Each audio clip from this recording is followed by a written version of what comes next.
All right, it's cool. Okay. Brilliant. No problem with that. All right, guys. The bullpen debate is starting now. It is PALMWINE versus True Gospel, and the topic is on screen. Are immigrants in South Africa a net positive or a net negative to the country?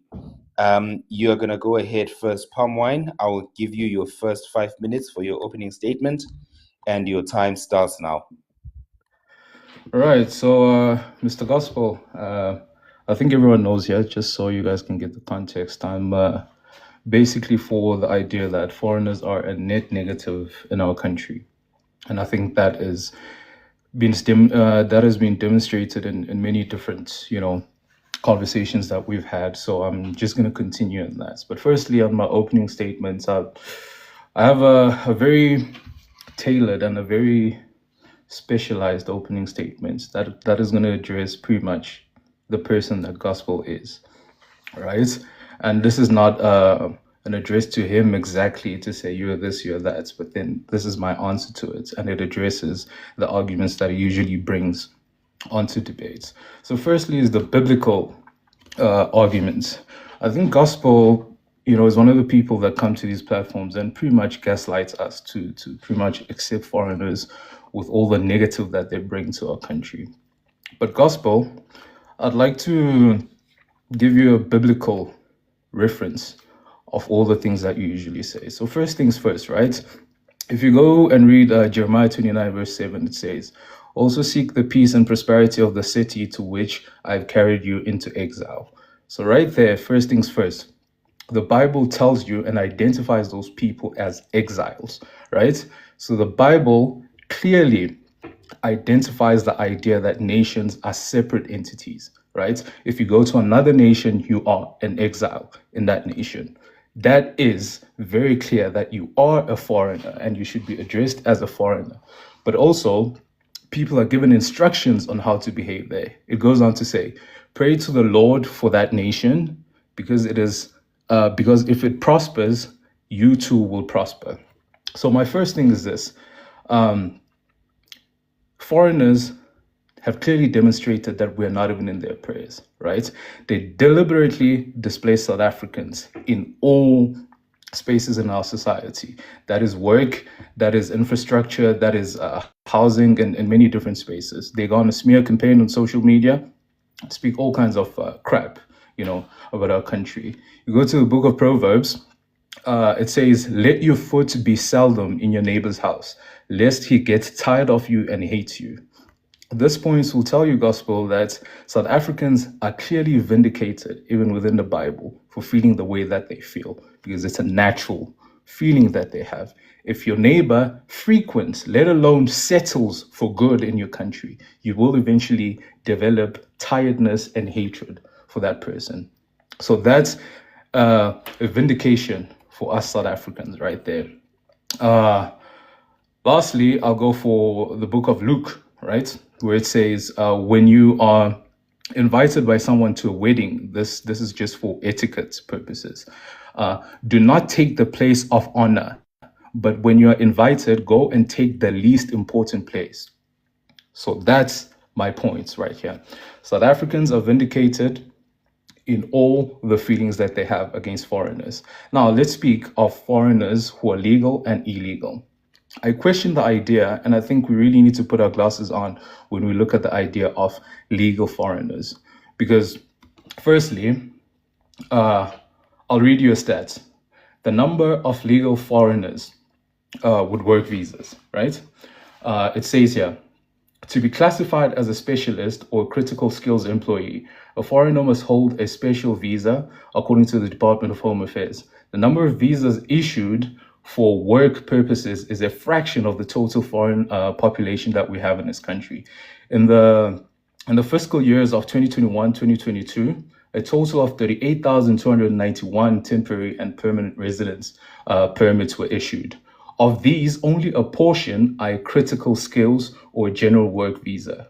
Prior to COVID pandemic, the Department of Home Affairs issued roughly 6,000 to 10,000 critical and general work visas per year combined. Now, this should tell you that if these are the numbers we have and the people that we see in the country are pretty much way more than what is being said here. A lot of the people that we claim to be legal are questionable. So we need to look into that. We go on to illegal foreigners. I think that is very obvious. Their very existence in this country is pretty much the undermining of the law of this country. So I think I'll stop at that at the moment, and you can go ahead, Gospel. Thank you very much. Thank you very much, PALMWINE, for sticking to time. As I said, guys, welcome to the bullpen. These are the opening statements, and the next person that is going to come on to give his opening statement is going to be Gospel Impact. Yeah. He will have his 5 minutes. True Gospel, Host- your time starts host- now. Yeah. Host, please, Sure. can I please get 10 minutes for opening and then 5 minutes for rebuttal? I think my opening is much longer than 5 minutes. I'm open to doing that as long as your opponent agrees. Yeah. Do you agree, PALMWINE? You can go overtime. It's fine. Brilliant. So You can go overtime PALMWINE, by a you have minute. Wait, I don't know who accepted people. To my mods, nobody is being accepted onto the panel until the actual debate is done. After they give their closing statements, then we will accept people onto the panel. Nobody is coming up right now. Let's make sure that that is clear. So, True Gospel, that means for your rebuttal, you're only going to have 5 minutes. And since your opponents agreed, I'm happy for that to happen. So you'll have your time, and your time does start now. You can go ahead. Okay, thank you, host. Immigration is a inevitable phenomena that has existed for centuries. People immigrate for various reasons, and it is important we study why people immigrate in the first place. Immigrants are found all over the world. In countries like the USA, immigrants contribute 17 to 18% to the GDP. While in countries like Canada, the Conference Board of the country has reported that reducing immigration will cause a decline of $16.2 billion in GDP. Now, it is important for my opponent to know that I am in no way justifying illegal immigration, but I am trying to portray a picture to him how immigrants play a positive role to the economy of a country, to say the least. Now, let's put a microscope into South Africa. Let's analyze and unpack whether immigrants are a net positive or a net negative to South Africa. Let's get this clear. I am highly of the belief that immigrants are both a net positive and a net negative to the country. And here is how. As of early 2026, immigrants in South Africa are estimated to contribute between 8.9 to 9.1% to South Africa's national GDP. That is a significant amount and an injection to the GDP, if you ask me. There are Ethiopian restaurants, spots like Little Addis and Queen Sheba restaurants, not forgetting spots like the Uville Dinner Club. Now, these are legit businesses run and influenced by immigrants. Not only are they good for the economy, but they contribute to the development and the raising of cultural awareness in our country. I would like to emphasize that the Uville Dinner Club is run by a South African who incorporates various African dishes like egusi and okra stews, for example. Some of these immigrants play a positive role in our society. Now, I know Xenos will exclaim, "Are you out of your mind?" No, my friends, let me show you how some of these immigrants contribute positively. Some of these immigrants are our doctors. We go to them when we are sick and they heal us.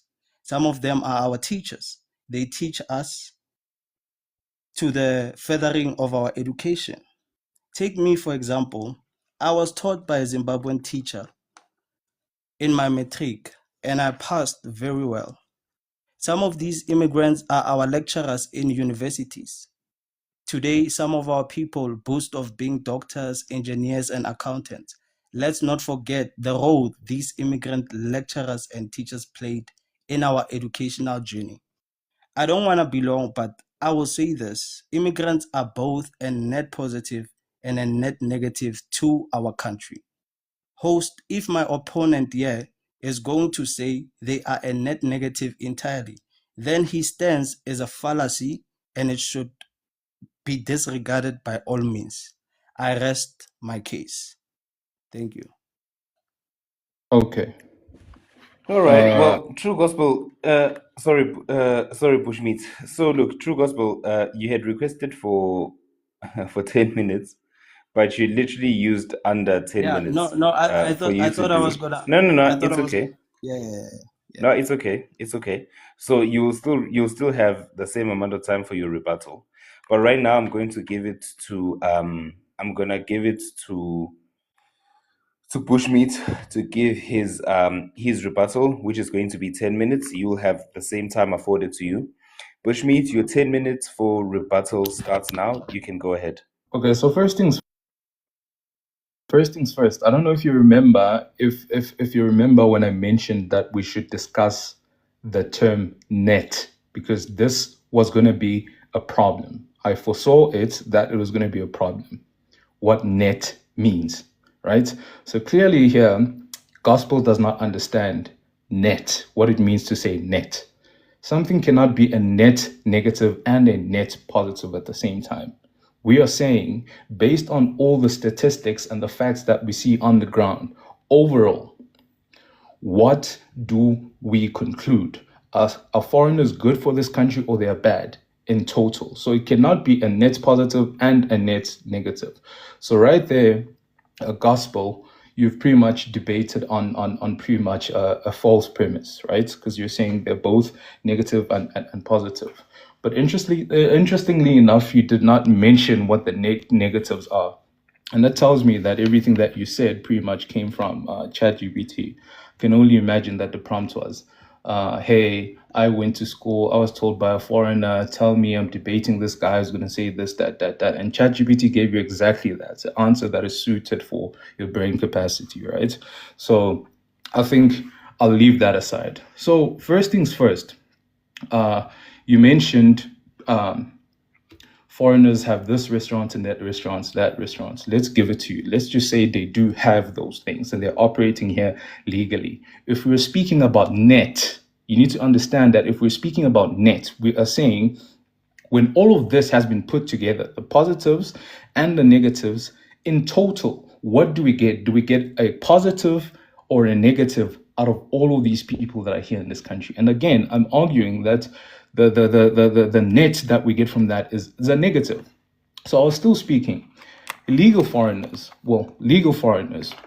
Firstly, our international relations. We've seen exhibits like Rutendo Matinyarare, who was supposedly here legally.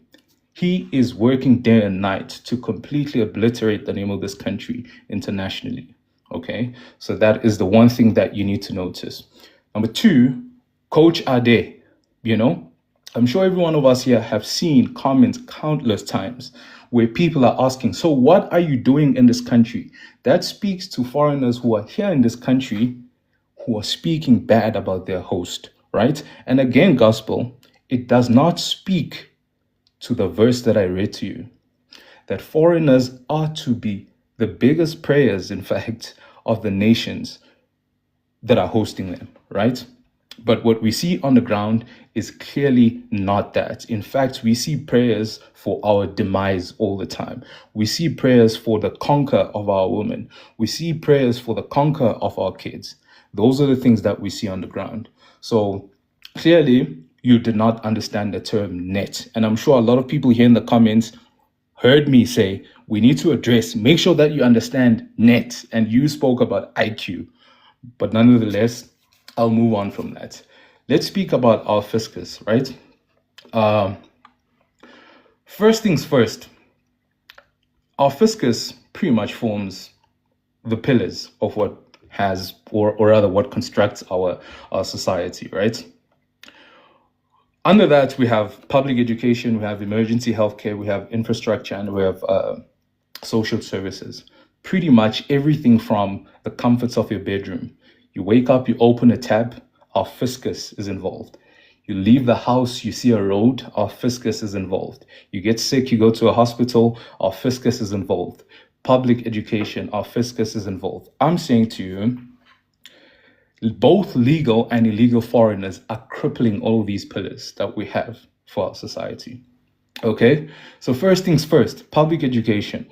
Foreigners are not just not contributing tax-wise, illegal ones for that matter, and not just not contributing to our society through tax. They are also taking after not contributing. Let's look at public education. We have a very clear, bold example of this. Eddington. We even have Eddington Hospital, in fact, So one area, this is just one area. And both our fiscal pillars are pretty much getting pillaged in that area. In fact, even infrastructure around Point, they've occupied Point. And look at the infrastructure there. Look at South Beach. Look at the litter there. Look at the dirt there. Look at the social services. We're getting people who are pretty much using the vulnerability of our systems and our corruption to pretty much make sure that they get the best or the most out of it. And I argue to you that foreigners, in fact, illegal foreigners have more rights than South Africans in this country, simply because they are the only people that hold the right to break the law and be rewarded for it.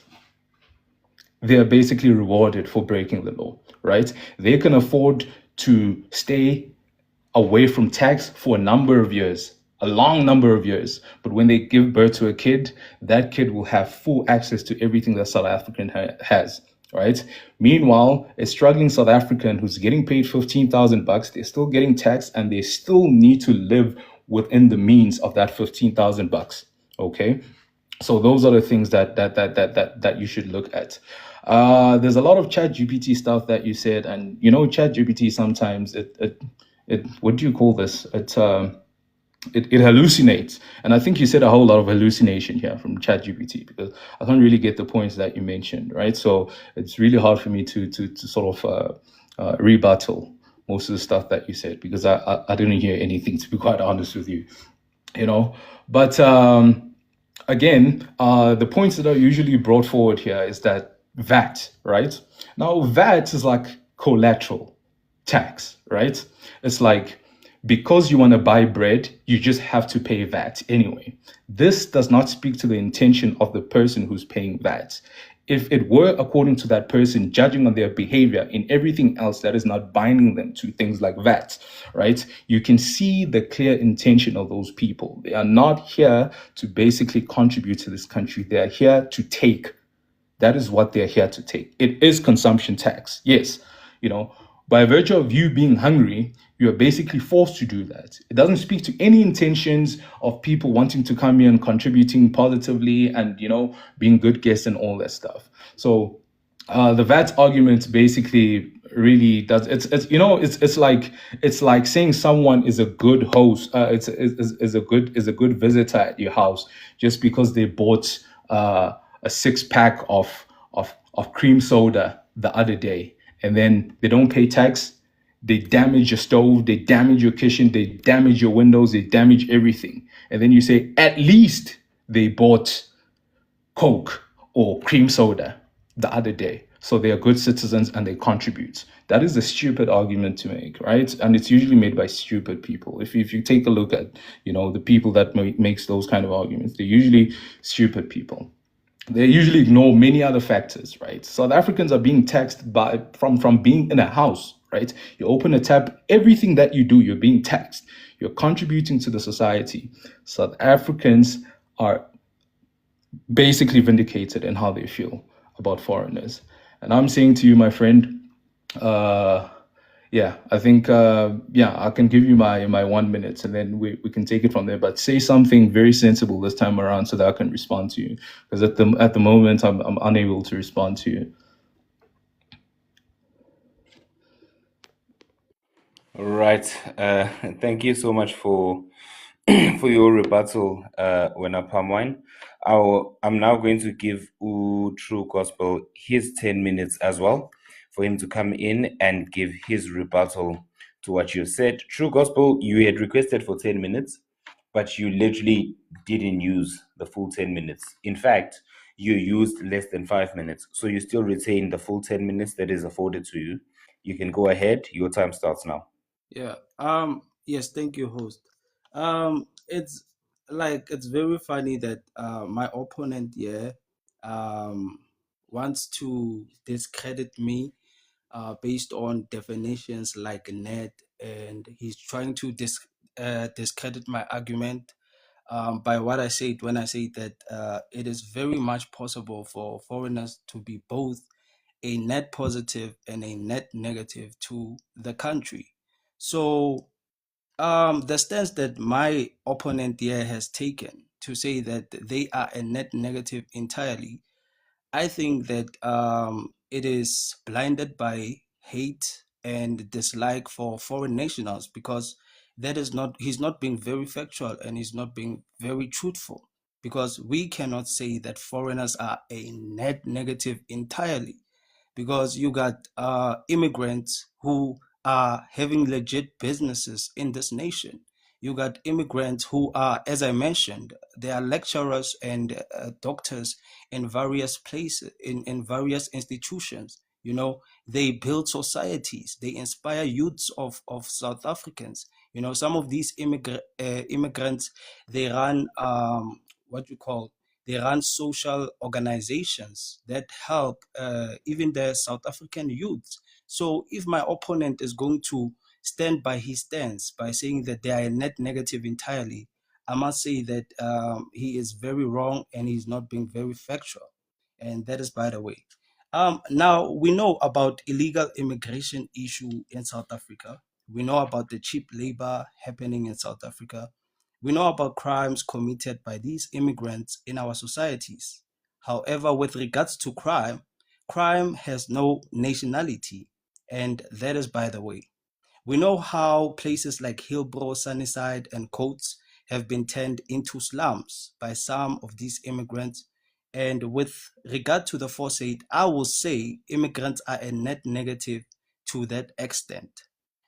But we are not going to sit there and hear the opponent painting all immigrants with the same brush. My entire argument is that yes, to a certain extent, immigrants are a net negative, and yes, to a certain extent, they are also a net positive as they contribute to the economy and social affairs of our country. The World Bank found that one immigrant worker can generate approximately 2 jobs for South Africans. Don't argue with me, argue with the World Bank. It is important that we don't be sentimental with this matter, because I have realized that hate and resentment blinds us to the good of immigrants in this country. And oh, what a pity it is. Some of the saloons that immigrants run in this country employ South African nationals and also foreign nationals. I remember going to Florida host, and I wanted to buy a quarter. And when I asked people, where can I get a good quarter? I was referred to a Makula shop, as we call them that in South Africa. Now, I was shocked, asking myself, how can a Mukula, make a good quarter? I went anyway, and guess what, when I host? The people making quarter there was our very own South African mothers. And I came to the realization why I was referred there in the first place. This defeats the argument that foreigners or immigrants don't employ South Africans. For the fact that some of these immigrant businesses employ South Africans, I can boldly say that immigrants, to a certain extent, are a net positive to our country. And if my opponent believes otherwise, he is not being factual, but hateful and despiteful, if that is the case. Yeah, I wanna rest my case there, host. And before I rest my case, he spoke about vet. He spoke about vet that I don't know what he was saying about vet. I just want to emphasize that immigrants are not only paying tax in the form of vet, they also pay income tax. Those lecturers and doctors are also being taxed, and that tax is going to the economy of our country. You know, as I mentioned in my opening statement, that immigrants in this country contribute 8.1 to 9.1% to the GDP of South Africa. And that is a very significant amount that is being taxed from these immigrants. And mind you, these taxes, they go to our schools, they go to our medication, the medication that our people are using in our clinics, the books that they are getting in our public schools, in our government schools. Some of the immigrants' taxes, they play a role in that. So I will emphasize that my opponent has taken a very, very bad stance by saying that they are entirely a net negative, because that is not true. And I rest my case there. Thank you, host. Use the rest of the Brilliant. time. Thank you very much. No, you cannot. Oh, okay. What I am now going to do, this is actually my favorite part of the debates, if I'm going to be honest. I am now going to give each of the two speakers 10 minutes each for them to have a cross-examination or a question and answer session with the person that they're debating. So True Gospel, you will have your 10 minutes. So too will Bushmeat, aka Palm Wine. So what's going to happen is this. In these 10 minutes, you get to ask your opponent the questions that you want to ask them. And if you feel that they're not answering you, you can say, host, I reclaim my time. And when you say so, the person that is responding to your time gets to keep quiet for you to finish or reiterate the question that you are putting forward. That is how this is going to happen. And while that is happening, let's make sure that we are sharing the bullpen with everybody else. And let's make sure that we are supporting not only the platform, but the two speakers that are currently on the platform as well. So Bushmeat, I'm going to give you 10 minutes for your cross-examination, aka your Q&A with True Gospel. You have the time to ask the questions you want to ask, and your time starts now. Great, thank you, man. One of the things about ChatGPT is that, it gives you an equivalent of your prompt, right? So if you get a response from ChatGPT, it will give you an equivalent of what you put in there. So usually when you put something that is not so strong, you'll get an answer that is not so strong back. Okay. Nonetheless, I'll just get back to pretty much cross-examination. Okay. Gospel, do you understand what net means? Yes, sir. Yes. What does net mean? The remaining amount of something. Huh? The remaining amount of something. Okay. If I'm saying to you, if I say to you, the school has 100 learners, right? But only 30 of them are doing well in their education. What is the net performance of that school? I wouldn't know. You tell me. Okay, this is exactly what I meant. When I did tell you this was actually at your mercy when I was telling you when we were discussing that we were going to debate, because you don't understand the idea of net, or rather the term net. The net performance of that school is bad because a small percentage of the learners are passing. Net means you've got more.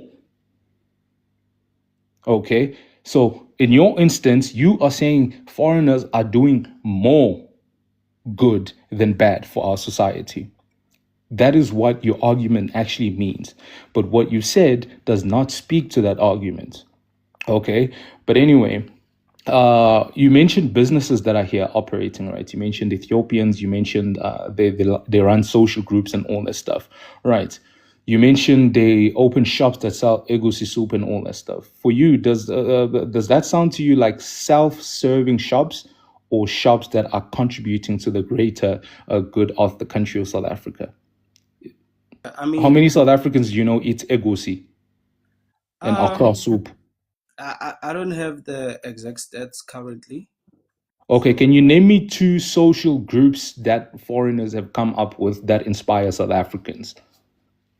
yeah, I mean, the the restaurants that I've mentioned, right? I've moved on Like, from that because you said you don't know the exact stats. I'm asking you. You said they come up with social groups that inspire South Africans. Can you name two? I mean, you have your like your Ethiopian culture that Social is. groups that inspire South Africans. That inspire South Africans. Two of them. I, I don't know any social group currently that Can you that name I Can you can name two things that pinpoint have come that I out can of pinpoint. Hillbrow and Yeovil that benefits South Africa? I mean, I just pointed out like That the benefits South Africans. that benefits South African. Yes. I mean the restaurant in Newville that I mentioned.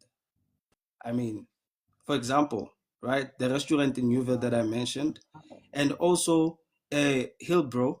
When we look at the Do you know people, how big South Africa is, my man? yeah, I'm yeah. asking you, can you name two things that have come out of foreigner? Okay, let's take all foreigner societies in this country, right? All places where foreigners have occupied in numbers. Can you name me two things that have come up and inspire South Africans out of those communities? I mean, there's a lot. As I Can said, you name two? the culture, you know, the the culture of some of these uh groups that are there in those communities, you know. So they inspire South Africans, you know. So Based on observation, if you look at the sentiments that South Africans hold about foreigners, do you think South Africans are inspired by yeah, foreigners or I not? I mean, look, there are some South Africans who are No, I'm inspired. asking you net. We're speaking about net right here in total. Do you think South Africans, not some and some there, net, do you think South Africans are inspired by foreigners? Net. I mean, I wouldn't say entirely. That's what I would say. Not entirely. Again, it goes back to what I was saying to you.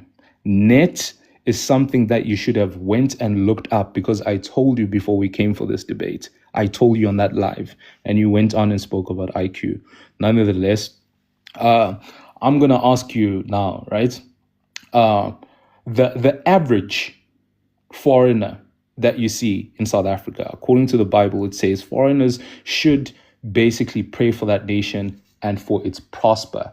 Because if they prosper, then that means the foreigner also prospers. Based on the sentiments that you've seen from foreigners on South Africa, do you think, or do they sound to you like people who pray for your country? Yeah, I mean, I wouldn't know if they pray for the country, but I am of the belief that they are good foreigners who do If pray. you look at the net data of how foreigners speak about South Africa, the net data, does it say to you that foreigners are people that pray for the prosper of South Africa? Yeah, okay, let me say yes. Yes, let me say that. Yes. So when you look at Rutendo Matinera, do you think he ever kneels on his knees and prays for South Africa? I wouldn't know. If you look at Coach Ad, my man, this is what I meant, Gandaganda, when I said, can you please put the ground rules here? Because this is now an appeal to ignorance, right? No, I but don't know. like bro, you can't discredit me on this net thing that you are emphasizing on. You asked me Because the about whole net. debate was based on that. And I Listen. told you to look it up because I knew you would not understand. No. You asked me about net in the beginning of your questioning, and I answered. I answered you. What is net? So don't be doing that. Okay, it's cool. One of the questions that I actually wanted to ask you, right? If you had a visitor in your home, um, and you okay, let me not even give you scenarios. If you look at a typical society or community that is occupied by immigrants in this very point in time, if you go to Kempton Park, if you go to Hillbrow, if you go to Yeovil, does that look to you like a group of people who appreciate being given a space to stay in a country? Um, I would say no. I would say no. Okay. With that being said, would you say, uh, would you still maintain the idea that foreigners are a net positive in this country? I mean, as I Would said, would would me having told you what net means, and with you seeing all the evidence on the ground, does it look to you like foreigners are basically people who appreciate being accommodated here? look, as I say, to a certain extent, foreigners are a net negative. Okay, And to, yes, you're clearly sticking to your definition of net, which you do not understand, and I told you that. But it's fine. Let me give it to you. You can rebuttal me. You can cross-examine me. You can go ahead. yeah. So, um, it's funny. Brilliant. So what I'm going to do, wait, sorry, True Gospel, before you go ahead, I have to make sure that I do reset the time. So I'm going to be ending the time of palm wine, aka bushmeat, and you'll have your fresh 10 minutes True Gospel to cross-examine him. So your 10 minutes starts now. You can go ahead. Yeah. I mean, it's funny that this man has his own opinion about his line of questioning to me, trying to like trap me with definitions and stuff like that. I mean, my opponent here asked me about what is net in the beginning of his line of questioning, and I answered his question. And if he says that I'm not understanding of what is the meaning of net, why didn't like he correct me in the beginning of his line of questioning? This is to show the dishonesty in his line of questioning. And I don't see anything wrong with me saying that to a certain extent, foreigners are a negative, a net negative and a net positive to the society.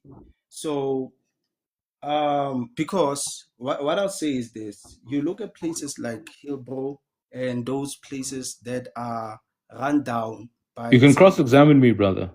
Yeah, no, this is my time, I will cross-examine you. I'm going there.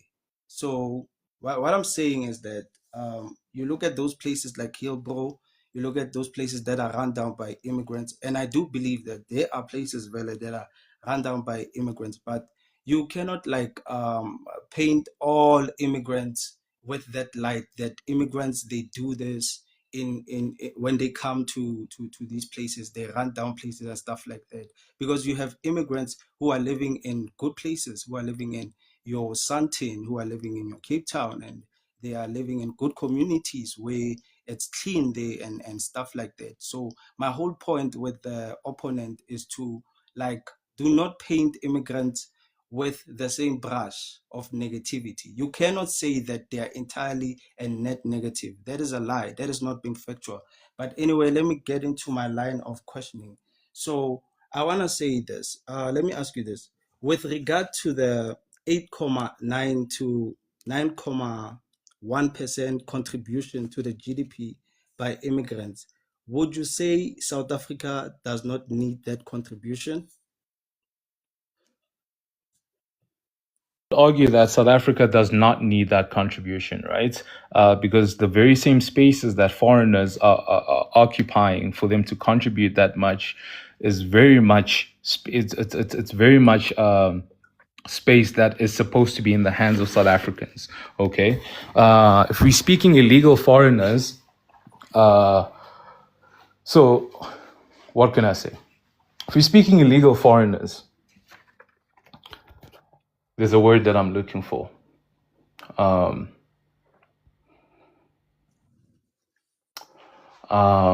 Pretty much, let me say this. The idea of an illegal foreigner contributing through VAT, let me just address that one point first, right? The grounds for them to contribute VAT is criminal grounds. Okay?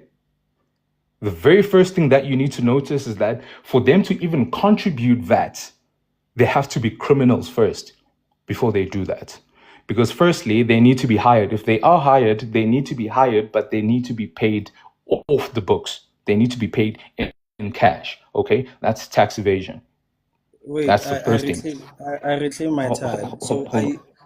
No, I retain my time. But Wait, rebuttal wait. time is you questioning me and I respond to you. This is No, not your but time. this is my time. Okay, This go is my ahead. time. No. He reclaims his time, which means he gets to go ahead. Okay. Yes, thank you, host. So, according to you, are you saying that immigrants who pay VAT, they are illegal? Is that what I'm getting from you? Both legal and illegal foreigners pay VAT, right? But illegal foreigners pay VAT while they're illegally in this country. So that means for them to even get money to pay that VAT that you're talking about, there has to be illegal activity. Now, we are a country that is fighting against crime. Okay, We it's cannot fine. combat crime. Wait, Hold on. I retain, We no, I hold on. retain We my time. cannot combat crime I while we retain are my time. nurturing I grounds for retain my crime. time. I Oh my retain my God. time. You are not Now, answering my is this question. how You are not answering my question. My Time, I'm question, answering you? time is reclaimed. yeah, wait. Time is reclaimed. Yeah, PALMWINE, listen. So I hear you when you talk about illegal immigrants and stuff like that. But according to the 2026 stats, it reveals that foreigners, they contribute this amount, 8.9 to 9.1% of the GDP of South Africa. So I'm asking you, so in a country like South Africa where there is high unemployment and there is a high level of poverty in the country, people are affected by poverty. Don't you think that this amount to the GDP is significant? Don't you think South Africa needs this amount? No, I think that is a very paralyzed view to Okay, have. okay, that's fine. Let's Okay. move on. Let's move on. Can No, I? no, no. Let's move on Oh, to you're the not other gonna allow question. me to answer? It was a yes or no answer. It's fine. It was a yes or no answer. Let's move on to the other question. So, okay, let me ask you this other question. Do you commend immigrant doctors, teachers, and lecturers who play a big role in our society? Do you commend them?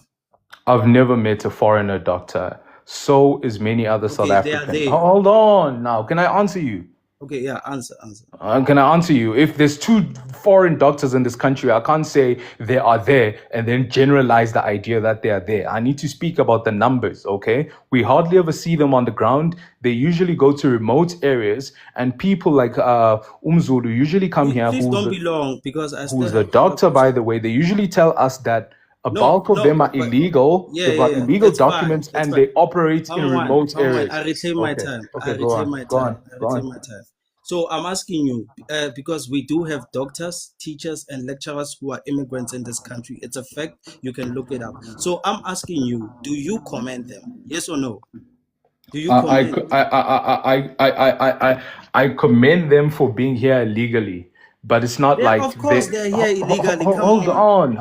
Yes, I'm saying to you, I do commend them for being here legally. However, those positions could be occupied by South Africans. Okay, Okay, that's and fine. they are working here. They're getting paid for that. So there's no special thing they're doing here. So you don't commend them. What are you saying?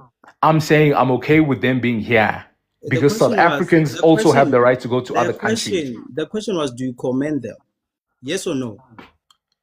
I told you I commend them for being here legally. I'm Oh telling my. you that. Okay, What don't you understand that's about fine. that? Let's move on to the other question. That's fine. Do you agree that there is no crime immigrants commit that South Africans don't commit? Okay, so first things first. There are crimes that foreigners commit that South Africans do not commit. Let's start there. One of them is illegal immigration. Okay, that's one of them. Okay. So wait, are you saying that in other countries South Africans don't become illegal immigrants? Like, when's the last time you heard of South Africans I mean, I jumping can tell borders you to right be? now. Listen, Wait, Hold I on. reclaim my time. This is my time. Listen, I can tell you right now. In the UK, there are illegal South Africans there who are immigrants. So that's why I'm asking you this question. It's a yes or no answer. I want to move on to my other question. So, Yes. oh, you are saying yes. Mm-hmm. Then why are you saying that immigrants are a net negative if you are saying yes? Can I answer you? Are you going to give me time to answer? Yeah, answer.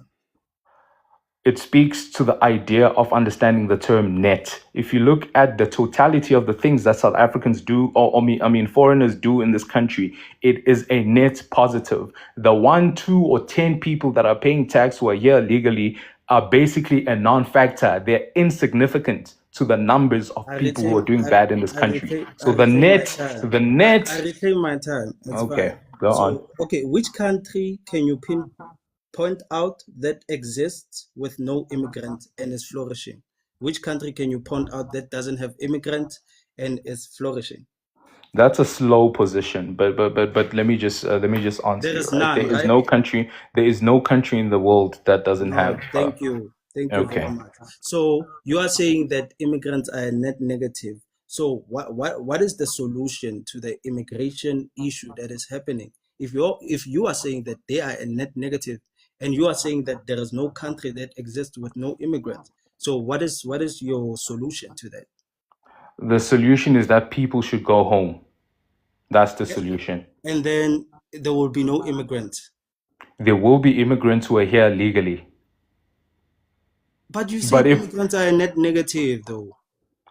that speaks to the idea that you are not so bright, because I've been explaining to you the term of the meaning of the term net, but still you're arguing based on terms you do not understand. That's I why rest you are my getting case. confused. I That's rest why my you're getting case. confused. I rest my case. Thank you, host. Brilliant. Thank you so much, gentlemen. I'm now going to give you guys 3 minutes each for your closing statements, and I will start with you, PalmWine. You will have your 3 minutes for your closing statement, and your 3 minutes starts now. Just a quick one here, host. So within these 3 minutes, it's just me closing, right? There's not going to be any questions or any of that after. No, this is your closing statement. Okay. So firstly, I think I've got three main points to say regarding gospel, right? So firstly, his arguments are very morally blind, right? It overlooks a whole lot of things that foreigners do in this country that are pretty much a breach of our laws, our culture, our way of doing things, and so forth, right? So it's morally blind. I don't know if he reads his Bible upside down, because he usually quotes the Bible, but I think I've shown him very clearly from the source itself that foreigners do have a responsibility to do right by us in this country. Okay. Number two, I feel like gospel is economically illiterate. You know, I really think so. I'm sorry, gospel, but I really think that, right? Because you confuse very, very minor issues, right? You don't understand the term net. You don't understand many different things on the topic that you're speaking about, right? And again, South Africans are taxed on pretty much all spaces in their lives, from their house, from their roads. You know, when they drive, they go through tolls. You know, they pay for a disc, they pay for all of that stuff. Illegal people cannot pay for any of that stuff. They use those things for free. Okay, so South Africans are basically in the space to speak and have the rights, and they are vindicated to speak and feel the way that they feel, you know.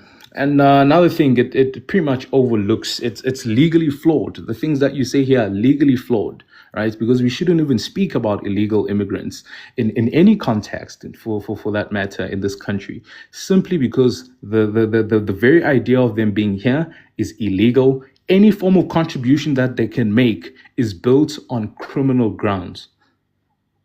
That's all I'm going to say to you. Right. Thank you very much, PalmWine. I'm going to end the rest of your time, and then I'm going to go to True Gospel. And then after that, we'll get into an open panel where everybody will be allowed to come up and not only give their review of the debate, but it is important that after you have your time to speak, you do ask a question to one or both of the debaters. I'm going to repeat that again. Make sure that you give it, if you want to, you can give your review of the debate, but when you are done, make sure that you're asking a question to one or both of the debaters. True Gospel, you're going to have your 3 minutes for your closing statement, and that time starts now.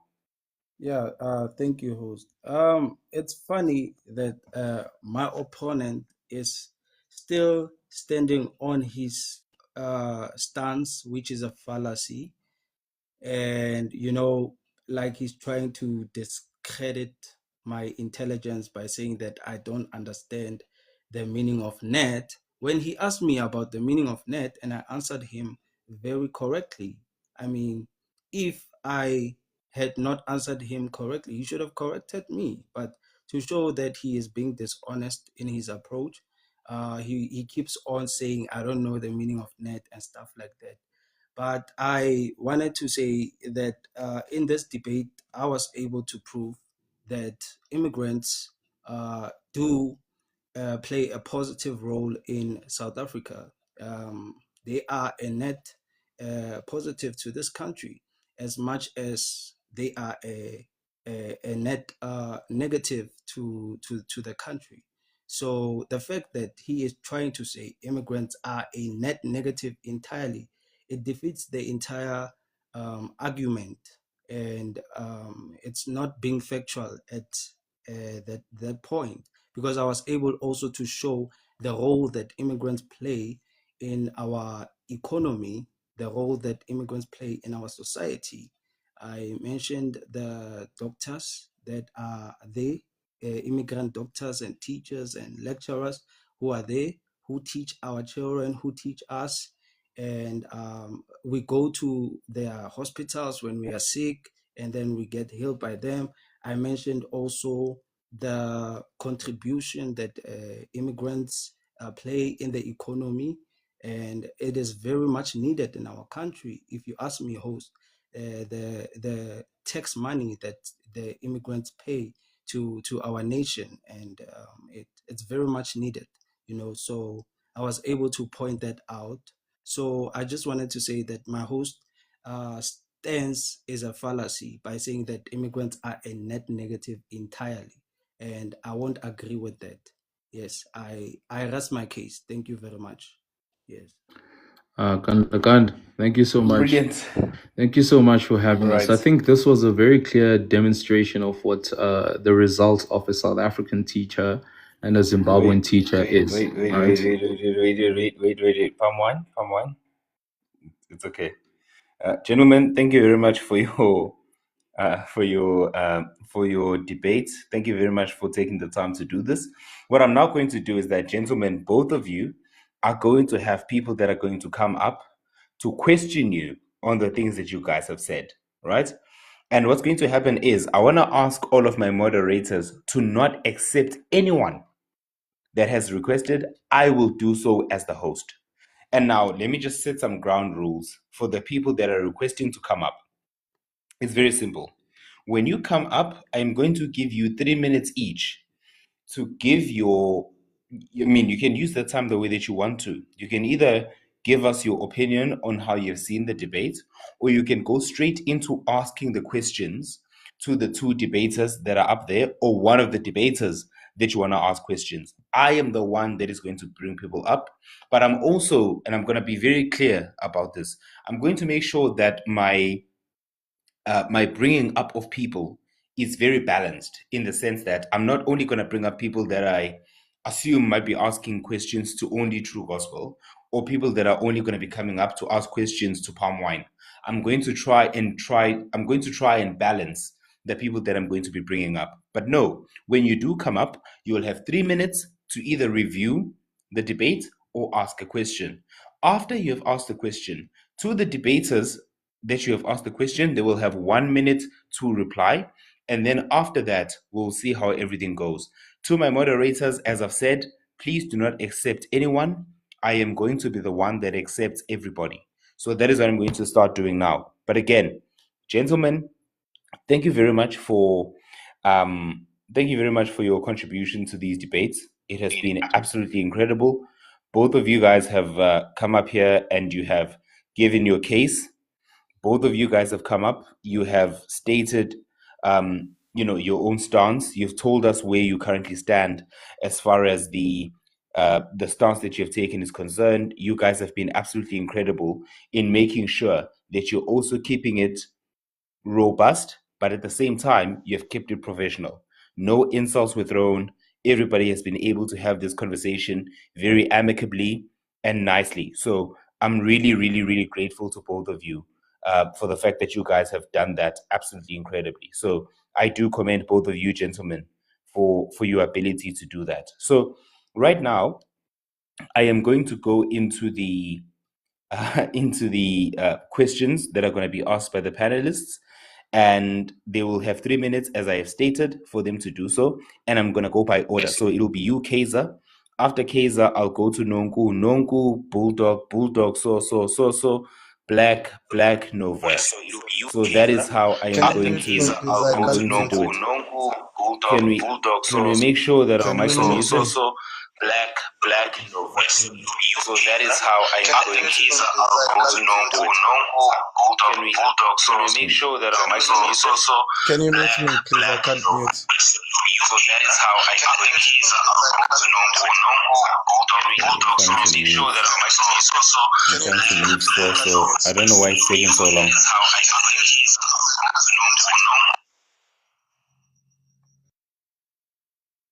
All right, there we go. So, Kaiser, I'm giving you your 3 minutes. You can review the debate, or you can go straight into the questions that you want to ask. Kaiser, your 3 minutes starts now. I hope you're doing well. Okay, thank you. Greetings, everyone. PALMWINE, I'm mad at you, bruh, for accepting this debate. That's my review. I'm mad at you. Don't fall for the trap of anybody who pressurizes you like he knows what he's doing. You really, really, really shouldn't have taken this debate. I get challenged by every Tom, Dick, and Harry from all over. And the rule that I apply, I do not subject myself to the frustration of participating in debates with such opponents. Like, I'm really mad at you, bruh. You did yourself an injustice.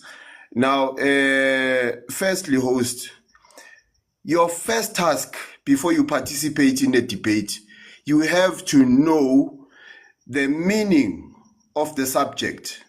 You cannot participate in a debate without understanding the meaning of net, which is clear to every single individual here that PALMWINE's opponent doesn't know the meaning of a net positive or net negative. That is why he even has the audacity to say the two can occur simultaneously. Like foreigners can be both a net negative and a net positive. No, bruh, a net is the difference that remains after you have considered the positives and the negatives. You can say they pay 8% VAT, which I don't know where you got it. And then you must also say how much of that VAT do they spend, and what remains is a net. That is the net. Gosh, bruh. Saying that they are both a net negative and a net positive is like saying an income statement reflects both profit and loss at the same time. Like, you just have to say it for somebody who is educated to understand what a ridiculous fallacy that is. But unfortunately, it's very tricky, PALMWINE, and this is why I avoid this debate. It's very tricky dealing with outlandish logic. You don't even know where to start. When you deal with logic that is so outlandish, you don't even know how to reconcile it so that you can rebut it by following rules of sound logic. This was never going to be a successful debate, bruh, because the opponent is just not fit. He's just unfit. You know, it's like Mike Tyson fighting a street brawler. He doesn't have the technique. He has nothing. Oh, Mike Tyson is just wasting his time. I'm really mad at you, PALMWINE. Thanks, host. Oh, sorry. Oh no, I can't ask the question anymore. I want to ask you source for where you can. he got. I'll give you 30 seconds to ask your question. Yeah. Who removed Kaiser now? Wait. I don't know who removed Kaiser. Wait, who removed Kaiser? I was very specific to say none of my mods should remove anyone. I thought I made that very clear. I don't know why we're dealing with this now. So I'm gonna bring Kaiser back. Can everyone please relax? If you have moderation powers, Please don't abuse them. Oh, sorry, I was host. very specific I to say. dropped because I wanted to make space and I considered to the fact my time was up. No. It's okay. It's okay. You have 30 seconds to ask your question. After that, True Gospel, because I know that's the person you wanted to ask your question to, he'll have 1 minute to reply. No, I want, So ask your question and then he'll go ahead. Truth Gospel, you said you know of South Africans who are illegal abroad. I want proof of that. What is your source for that so we can read it for ourselves? Secondly, you also claim that foreigners contribute 8% to our VAT. Now, to my knowledge, our VAT system or Lokunja does not distinguish between VAT gathered from foreigners and locals. I also want to know which source you relied upon to arriving in that conclusion. Also, if criminals also pay VAT, the people who do heists, they also go to shops and buy and pay VAT. I want to know from you if that also counts as a VAT contribution that can be used in arguing for a net positive of criminality in South Africa. Thank you for your generosity, host. I'll drop now. Host, yes. Brilliant. Now you can stay up. You can stay up. It's all good. Yeah. You dropped yourself, okay? Anyway, you were asked a lot of questions that I don't think you can answer in 3 minutes. In 1 minute, so I'll give you 3. Go ahead and answer. Yeah, I mean, it's frustrating, engaging such people. Yeah, so to answer him, it's a Google search away, They are South African illegal immigrants in London. They are they, and he spoke about VAT. You see that his listening skills is selective because I never spoke about VAT. I spoke about the contribution that immigrants play to the GDP of our country. So it's clear that this man, his listening is biased. Even if True Gospel can say the right thing, he will never commend me for that because he aligns with PALMWINE stance. It's ridiculous. I just wanted to say, what did I want to say? So my opponent stance, it's not like when he says that foreign nationals are a net negative to actually I took a better stance. My stance was much better than his stance because research defeats my opponent's stance by saying that they are a net negative. There's no research that can support what he's saying. So he's definitely I'm sorry, True Gospel. Can you answer the questions that were asked? No, but I answered the question. I was responding to Kaiser's submission, and I answered the question. I did answer the question, though. I did answer the question, and this is my time, host. Can you please respect my time, please? So, Kaiser, look, you are saying PALMWINE, what? Listen, the stance that my opponent took is not supported by any research. So it's clear that you guys are just biased and you are discrediting me, saying that I don't know the meaning of net. My stance is much better than my opponent's stance. Yes, I just wanted to say that to him. Yeah, thank you. Are you done with your response? Yeah, I'm done. All right, cool. I'm gonna go to Nonku. Nonku, I'm gonna give you your 3 minutes as well. You can go ahead and tell us your views, or if you wanna go directly into asking the questions. Your time starts now. No, thank you, host. Wow, a really interesting debate. But see, my question would be based on the research that Gospel is coming with of South Africans being illegal immigrants in other countries. I'm sure we are all aware that we've got people who have acquired South African documentation illegally. One of them being Samantha Leweather, who used a South African passport to commit the Westgate unalivings in Kenya. But my question would be to him, what could be the reasons for instance, a black South African to seek asylum in, for instance, in Ireland? what could be the push factors for a black South African to seek asylum in Ireland? Like currently, we have a so-called South African family of Nigerian descent fighting a deportation in Ireland. So I just want to know what could be the push factors for a black South African to seek asylum in other countries. I mean, currently, True gospel. yeah. I mean, currently, I don't think there are push factors that can cause a South African to seek asylum.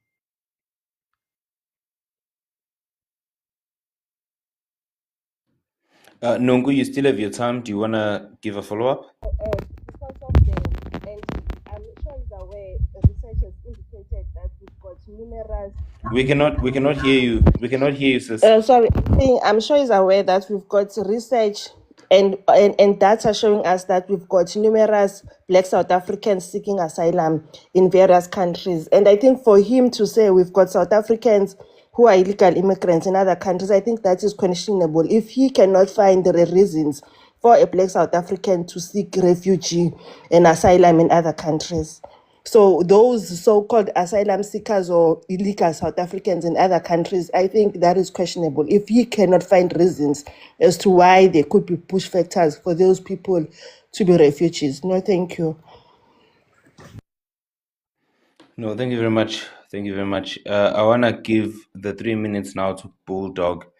Bulldog, my bro, you have your 3 minutes. You can review the debate or you can go straight into the questions you want to ask. You have your 3 minutes. You can go ahead.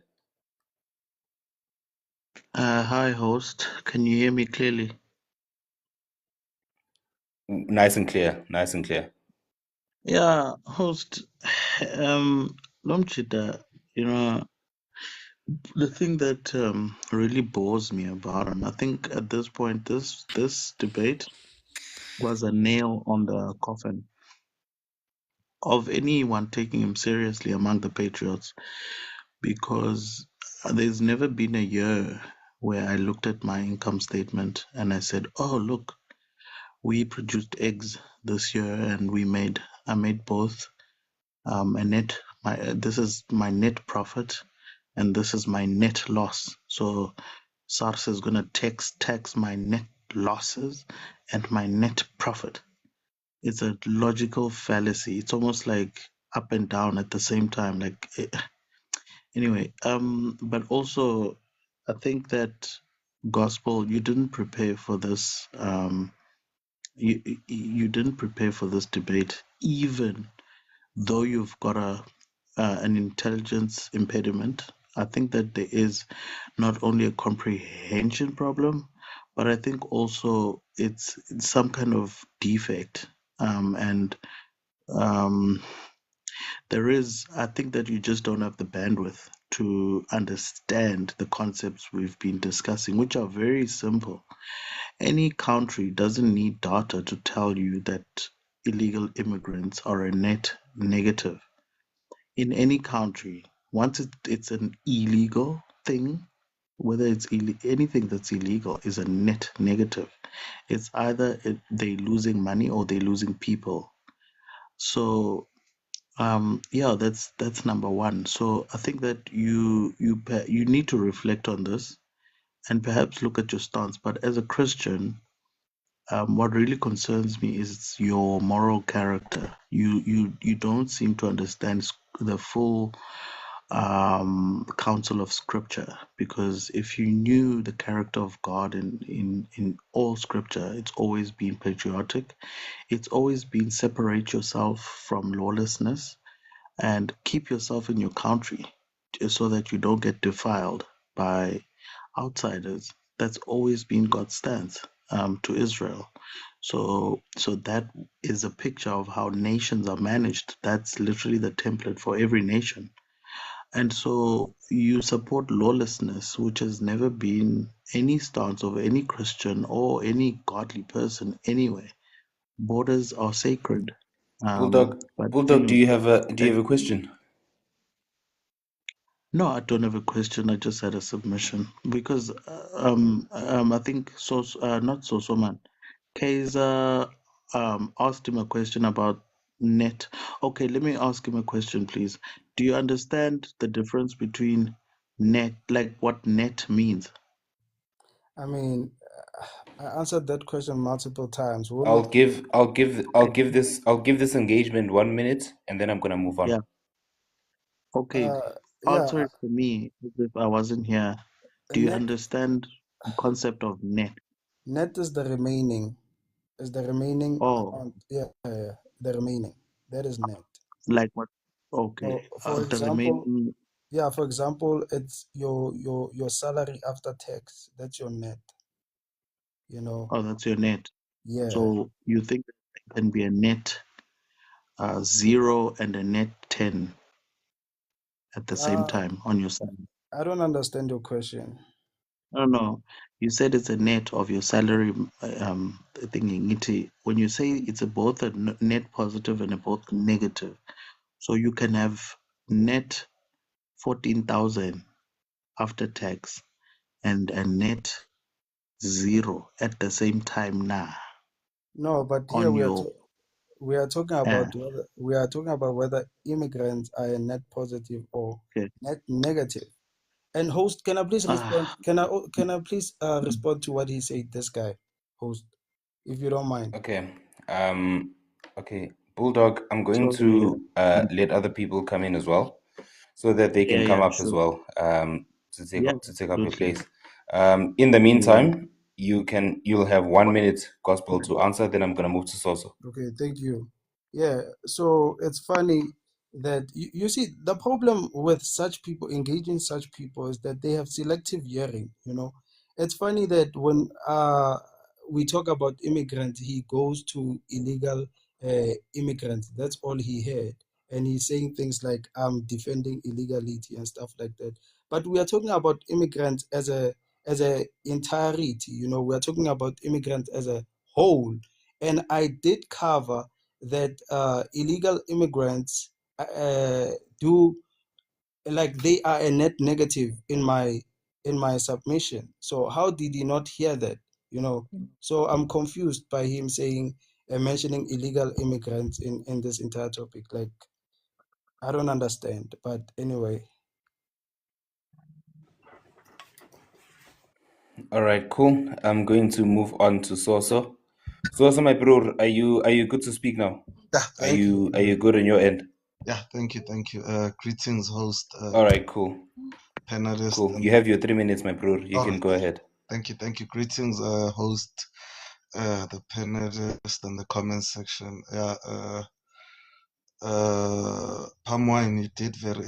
Actually, I'm not even supposed to be complimenting you because you went up against the chat GDP, and you outshined it, So yeah, that was great. Yeah, and I won't be long. I just wanted to ask because Gospel said there are illegal South Africans in the UK, so I just want him to share, the source that we can look up to. Gospel, ungayivula mic silele 2 minutes ifanas. yeah. So sure. It's a Google search away. You can do it yourself. It's there. Ah, come on, you literally spoke of it. And why, guys? If you don't know something, or you made a mistake, you must just take your L. If you're going to mention something and we ask you about that, then you must give us details. You Yeah, can't you but can't come here and I'm tell us referring you people. to It's Google, Mas. that I'm referring you to this is Google. a debate. We're here to learn. Debates are for learning. I don't have to go to Google when you've learned that thing. I'm sure when now you've already learned it. So you must give me the source so I can type that source. Yeah, but so okay. Can you please right now, if you have your computer, search whether they are illegal South African immigrants in the UK? You will find it. It's there. My God. Can you please do that? Jesus. No, let me take my time.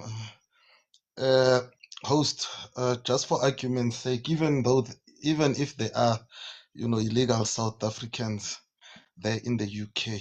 That doesn't mean it's right for illegal immigrants to come to South Africa and be our problem. We don't condone illegal immigration, even if it's committed by South Africans. We will never do that, and there are countries who are thriving without illegal immigration or low numbers of immigrants, like but in Poland, what's those other ones, man? I think it's called not Korea, man. Taiwan, if I'm not mistaken. But yeah, there are countries that are thriving without immigrants. And immigrants, Baba, they're a problem. You can see, a powerful country like America with one of the biggest GDP in the world is having issues with immigrants. Thina siyini nge-GDP nyana yethu 400 billion. Thank you, host. Brilliant. No, thank you very much. I want to know, because Gospel has had a time to, to respond to everything. PALMWINE, is there anything that you want to say? I can give you 1 minute if you want to have a stab at anything. Yeah. So it's something that I wanted to ask from Gospel. I think Gospel. I don't know if you guys know this guy. He seems like he's a bit gayish. I'm sorry to use that word. I think he was a doctor here in South Africa, but he was very vocal here on social media on xenophobia in South Africa and all that stuff. I don't know if you remember that guy. If there's anyone who remembers him. Isn't it Dr. I think he Mnguni? left South Africa. Oh, that's one that Chris Excel is always trolling. Yeah, I think so. Now, Gospel, this is a guy that is basically saying horrible things about South Africa. It's basically saying how HIV is bad. He's calling us, the different insults that they usually hurl at us, right? He was a doctor here in South Africa and he left, right? I want to ask you, do you think his contribution to South Africa is a net positive or a net negative given what he's doing? Smearing the name of South Africa. Yeah, it's a net negative. Okay. So that means All right, brilliant. okay, that's fine. Sure. We'll come back to that. We'll definitely come back to that point. I'm gonna go to Black Nova Dudula Queen Hannibal.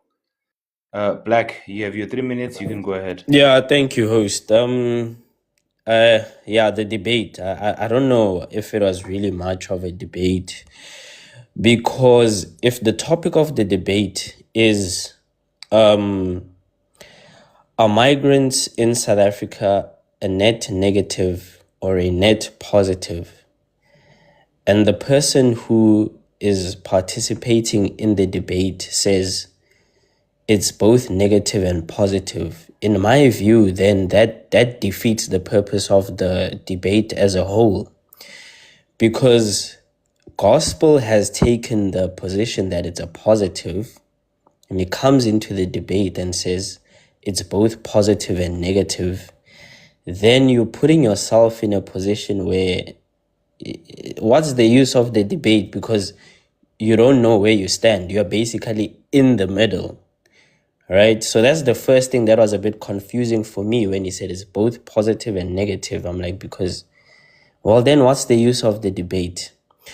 And then the second thing for me, which will be followed up by a question, is Gospel then said that migrants have come into South Africa and built societies that have inspired South Africans. Okay. So I need to understand now, what societies have migrants built in South Africa? Because there's a difference between coming into a place and displacing the locals, right, with your negative actions. For example, a place like Sunnyside, right? And it can happen anywhere. Also a place like Kempton Park. When, for example, let's say we're living in flats and Nigerians move into a unit And the moment they move into that unit, they make noise like crazy every single day. And sonke says with labantu laba abasebenzi. So they'll be there the whole day making noise, right? And the landlord doesn't care because they just want the money. Then the neighbor on the right side moves out.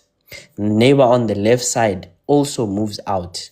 And the next people that move in are Nigerians themselves. Before you know it, the entire building is taken over by people who are loud. And, eventually the whole place just becomes dysfunctional.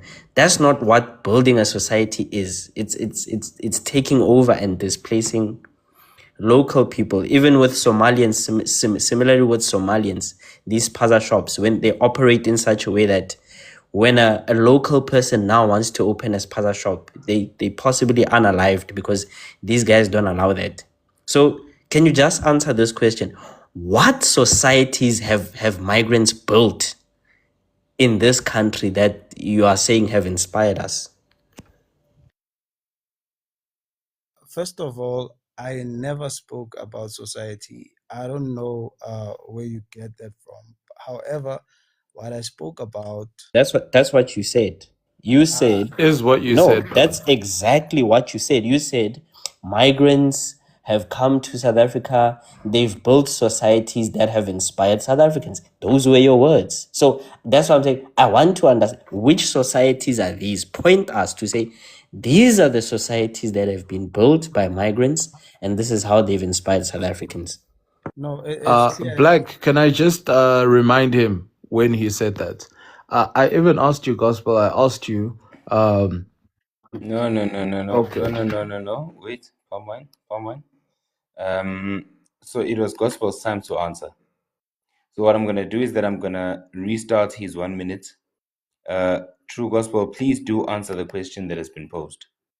Here's your 1 minute. You can go ahead. So what I said, and I can even go back to my notes. I spoke about the restaurants of some of these immigrants, the restaurants that some of these immigrants run, and the influence of the influence of immigrants in some of these restaurants. I spoke about the influence. I don't remember myself speaking about the societies that they built. I spoke about the influence of immigrants. That's what I spoke about. The influence, not societies.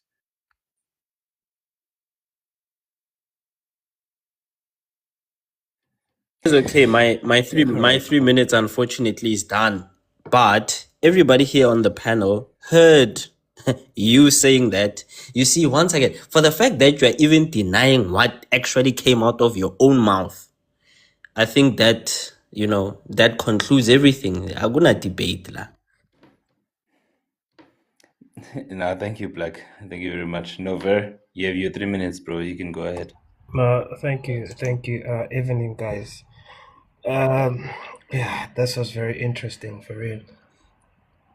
Interesting in a way that I got to hear PALMWINE debate accent. That was quite interesting. I know the normal accent, but today I heard the debate accent. It's very interesting. Look, man, we have a butter knife that has an aspiration to be a steak knife, but consistently he cuts, in a very interesting way. And that is you, Gospel. You have the desire to be, a steak knife, but consistently you're not going anywhere, man. You're not going anywhere. Like, yeah. You are available for everything, but sense is not available in what you say. And that's painful, we have to be honest. Very painful. You carry a posture of a lion, but every time you open your mouth, instead of hearing roar, it's Host, like, meow. I'm being insulted. Host, I'm being insulted. Can you please Meow. protect me? Can you please protect me, host? I'm being insulted. We are expecting. Yeah, no ad hominems, guys. Let's make sure we refrain from them. Okay. Now, Nover, you can review the debates and ask a question. Okay, I was just making an analogy. It was not an insult, but if analogies are insults, I withdraw. I withdraw. But the question that I wanted to ask was, if immigrants contribute 8% of the GDP, so you claim, and it happens that they have access to our healthcare, education, and water and electricity, and illegally that amounts to that's plus 400 billion that is unaccounted for each and every year. You can check it out. You you are bringing 8% of the GDP, which is close to, like, I think it's like 40 billion, if I'm not mistaken. So while we lose more than 400, so you are saying as a country we need to ignore the 400 billion, take note of the 40 billion. Is that what you are actually trying to tell us to do? That we must ignore what they are, the destruction that they are doing in the country?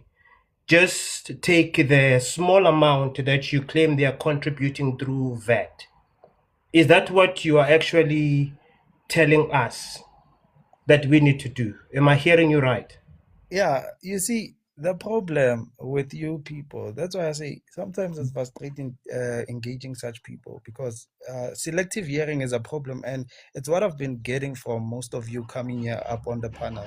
But anyway, I did mention in the beginning of my submission that my opponent must know that I am in no way justifying illegal immigration.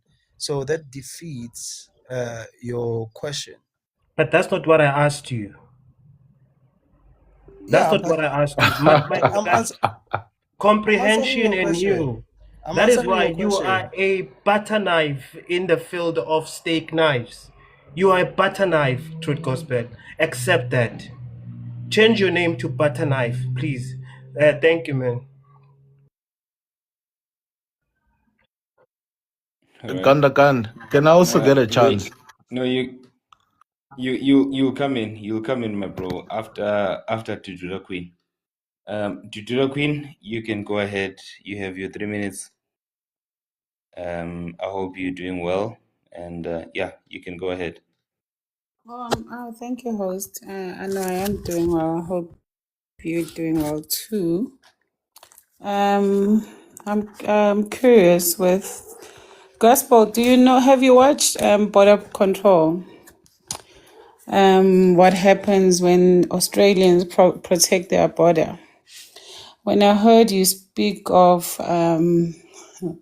Jollof restaurants, do you even know how those things even arrive in South Africa? Do you understand the concept of when in Australia you reach their airport, you cannot even bring in an apple there? Ngifuna ukuyibeka ngesiZulu le because isilungu sivamise ukubaleka lamalanga. Awukhona nokufaka iapula, which ukuthi it can mess up with iy'tshalo zabo, even the soil there. How does these I've seen lettuce was in Mozambique, there are breads called bawa, there are fishes, these so-called foods as Nigerians and Somalians and so on. Don't you think those things mess up with our soil, ecosystem yethu nje la South Africa? Don't you think that it messes up with our ecosystem, our soil, etc., etc.? Please be brief with your question, because now your question is too long and I'm not getting what you are asking. Can you please ask your question precisely? I don't think you even know that there are things that you cannot bring into a board in a country the moment you land up in their country. Do you know that? Ukuthi makuziwa kuyaseshwa ikhwama at a border. There are things you cannot bring into your country. The so-called things we are talking about, with a restaurant, jollof, and so on. Where do they declare those things? Those things, are they allowed in South Africa? Bayitshala kuphi lezo zinto lezo? Which soil? Yeah, so the restaurants that I've mentioned, Little Addies, and I also mentioned the restaurants that I mentioned, they are legit restaurants that are registered, and I am very sure that they are compliant with the health hazards of South Africa. They are legit restaurants. You can search it up. They are there. So yeah. Time is up. I'm sorry. I just wanted to ask as well. Us. I'm Okay. so sorry. I wanted to ask Uguti or Gospel. Gospel, why do you think South Africa was grey listed? Why do you think we were grey listed as a country? I think corruption had a role in that. Yeah, I think the corruption What level type of corruption? What type of corruption? of I can't pinpoint a type of corruption right now, but corruption, I believe that it had a role to play in that. Thank you, host. But I would like to just say the reason South Africa was grey listed was the money that was leaving South Africa in the millions, in the billions, in fact, in cryptocurrency and Bitcoin to further go fund terrorist organizations in countries like Ethiopia, Somalia, and many African countries where there are T groups. So the reason why we were grey listed was because of the money that is not accounted for that leaves this country because of foreign nationals. And I'd like you to go and research the reason why we are off the grey list, that systems had to be put in place so our money does not leave this country in cryptocurrency and Bitcoin to further go fund terrorist organizations. Please do your research and come back sober-minded. Please go and do your research as well on how countries bar the word certain things to enter their country. Thank you, Sbosh. Host, thank you for giving me the address. I will move for others. Sure. No. It's okay. You can stay right there if you want to. No issue. I'm going to go to Hannibal, but before I go to Hannibal, Bushmeat, did you wanna have a say as well? Yeah, kanti siphelile i-debate khona ngizoshintsha i-accent ngithuke inhlamba manje ukuze cace manje ukuthi No wait. No wait. If that's what you wanna do, you must wait until the last speaker. ngiyadlala khonto bekufuna ukuyibuza la Gospel, do you know Sunnyside? In Pretoria. Yeah. Yeah, I've never been that side. Yeah, I've never been that side. Okay, Hillbrow, yes. Yeah, Hillbrow, I know. Okay, we're gonna go from foreigner community to foreigner community, right? So if you look at Hillbrow and the condition that Hillbrow is in, let us assume that maybe 60% of the businesses in Hillbrow are legal. Ne? If you compare their contribution in that community to towards tax, right? Let's just say they're legal, they're paying tax. If you were to look at the tax that they are paying and you were to compare it with the damage that they are causing in this country, would you say those people that occupy that space are a net positive or a net negative? Makhuluma nge-net angisho leyo kudoba, like not the fishing net, like the net. Yeah, but all right, you can answer True Gospel, and then I'm gonna move to Hannibal, then Blue Sky. Yeah, in that regard, I would say they are a net negative. Okay, so would you say it's a net negative for people in Sunnyside if you compare? As I said, I've never been to Sunnyside. Okay, if you go to Yeovil? I've never been to Yeovil. You mentioned it in your debate, but you don't know it. No, I mentioned a restaurant in Yeovil, bro. Okay, if you look at the foreign communities that you've seen in this country, and you look at the condition in which they are in, would you rather pick the contributions they make financially to this country, or pick or accept the for the condition in which their place is in. What would you pick between the two? Yeah, but that defeats your argument because it's not like, but this guy, I keep going in circles with I'm you. asking you, if you comparing what they're contributing to our economy, would you rather they stay in that conditions that hold on, would you rather they stay in that condition that they've created in those spaces and they continue contributing that much, or you would rather just tell them to leave? Yeah, but it's not like all immigrants live in those conditions and in those places. No, I'm asking you about a sample. Okay, gentlemen. The two of you have had time to debate amongst yourselves. This is the time I'm trying to prioritize for those who have requested. I'm going to make it an open panel very soon, right? And this can continue. I'm more than happy for it to continue.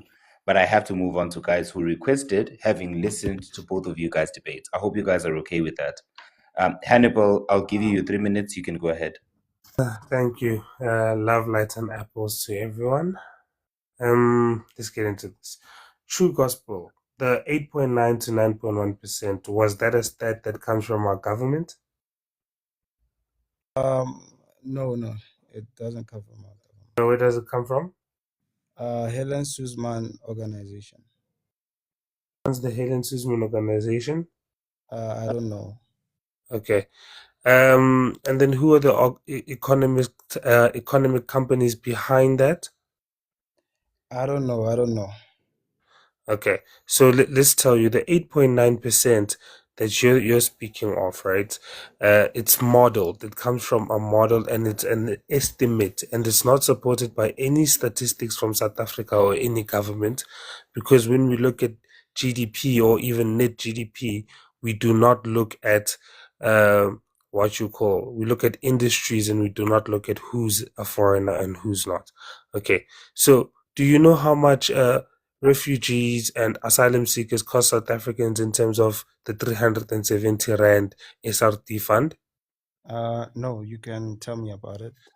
3 million plus a month, and it's growing. Do you know how much the people in our prisons, not South Africans at this point, they say foreign nationals, do you know how much they cost us? Foreign nationals. Yes. Are you okay? No, I don't know. I don't have the exact stats. Okay. All right. So I just want to find out how you came to your conclusion, because to get to a net of something, you have to take the positive, take the negative, and see which one outweighs which one, right? Okay. So if we're gonna take the good and the bad and put it on a scale, and then we get our result at the end. So you agree that you can't have a net positive and a net negative, right? Okay. Yeah. Okay, good. No, I'm here to teach. I'm here to teach. Don't worry.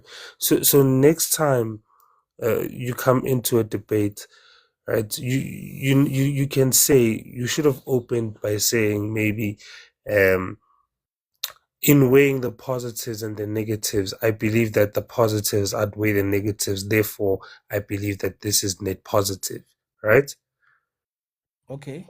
And then you look at all the negatives, and then you look at all the positives, and then you put the positives together, and then that's how you use your argument, right? But when I researched the contribution, the percentage of the contribution, I didn't have to do any calculations. Shucks, my time's up.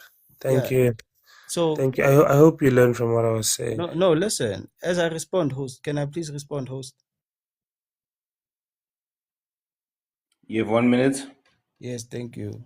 So I get what he's saying about the calculations and stuff like that, but as I did my research about the percentages, it's something that is there on the internet, So I get the percentage from the internet.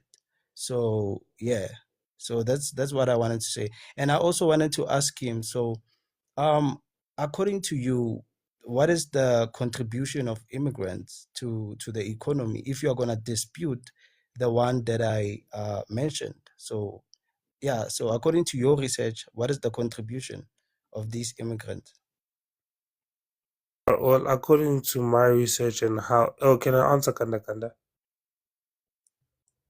Go ahead. Okay, according to my research and the way I do research, uh, when you look at GDP, it's given to you per sector or per industry, not not who's a foreign national and who's not. So you look at farming as that, you look at But you're transportation telling as me that. about the methods of calculating the Yeah, but contributions. I'm asking you about the exact number. Can you please give me that's that? what I'm saying. Stats South Africa or the government doesn't give an exact number. Okay, so like what encourages your conviction to dispute my research? Because unlike ChatGPT, I've actually read. It's not the Helen Suzman Foundation that came with it. They just reported it. It was done by the OECD. I've actually read that report, and it's based off a modeling of our economy, based off what they take in terms of statistics from the economy and statistics from the workforce. But they don't know, and they state in that document, if you had read it, that they don't know the exact number of foreign nationals that are illegal in the country. So it's an estimation rather than a straight fact. Because I've read the document actually. I don't Yeah, know if you have. but it Did you defeats. read the document? No, I didn't read the document, but it defeats your argument How disputing. does it defeat my argument Yeah, if you haven't read the document? because I'm coming with the exact number and you're not coming No, with no, anything. no, no. There's no exact number to an estimate. That's why it says 8.9 to 9.1. It's an estimate. They don't have Yeah, an exact number. But I'm saying I've read the entire document that you're speaking about. I've read what how they got to those numbers, and you haven't. So yeah, how are but you saying that I'm you also defeating my don't have argument? you also don't have the estimate. So The estimates are 8.9 to 9.1. You have said them. I'm not saying you're incorrect in your estimates. I am saying, did you read on how did they get to those estimates? And then you go back and you read that Stats South Africa and the government don't give out stats like that. And then you okay, see what's going on because I've read the document. Have you read the document? okay. Now I didn't read the document. I just got the estimates. So that's what happened. Yeah. Yeah, but that's what I'm saying. That's what I'm saying to you, Gospel, that if you're gonna make an assertion like that, then you need to read the entire document in your preparation so that when somebody else who's actually read the document comes up and asks you questions, you have a rebuttal or an answer. No, but the thing is, you asked me about the source. I gave you the source. You can No, read. but I knew the source Yeah, already. so you read No, but about I'm it. saying that what you did is I'm trying to teach you for the next time you debate. You don't do a surface research of just taking a number and going with it. You have to get to the But point of how they got to that number the whole so point, that you know. Hannibal, the whole point is that you asked me about a source. I gave you a source. So if Yes, I'm not denying that you gave me a source. listen. If you Oh don't my gosh. if you are doubting what I'm saying, you can go and read the source yourself. I've already read the source. Yeah, so I've why are read you the actual disputing? document. So why are you disputing? Guys, God. What I'm trying to say to you, sorry, Yeah. Kanda, just 2 seconds. What I'm trying to say Sure. to you, When you're done, Hannibal, you can remain on the platform. okay, what I'm trying to say to you, right, is that if somebody says to you, a a car costs 6,000 rand, right? But they haven't actually read the fact that you must, when you take the contract tells you that, oh, okay, there's also a percentage that you pay here in terms of your taxation and your interest rate.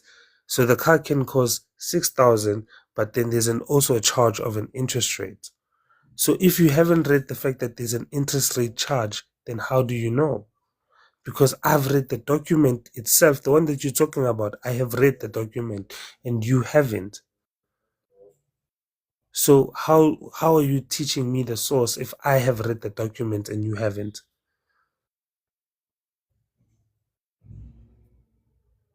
Come on, guys. Oh my gosh. Nah, it's all good, gentlemen. I want to move over to Blue Sky. Hannibal, you can remain on the platform because it's going to be an open panel very, very shortly. After I'm done with this initial round, I also know that there are a lot of people that are in the comment section who have requested a while ago, but there are so many requests, guys. At some point, I need to make it open for anyone to come in and out so that we keep it flowing. But I want to go to Blue Sky, Hamilton, Pitbull, Leader Z.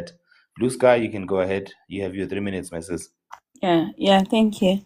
Um, Gospel, I hate that we have to ask you.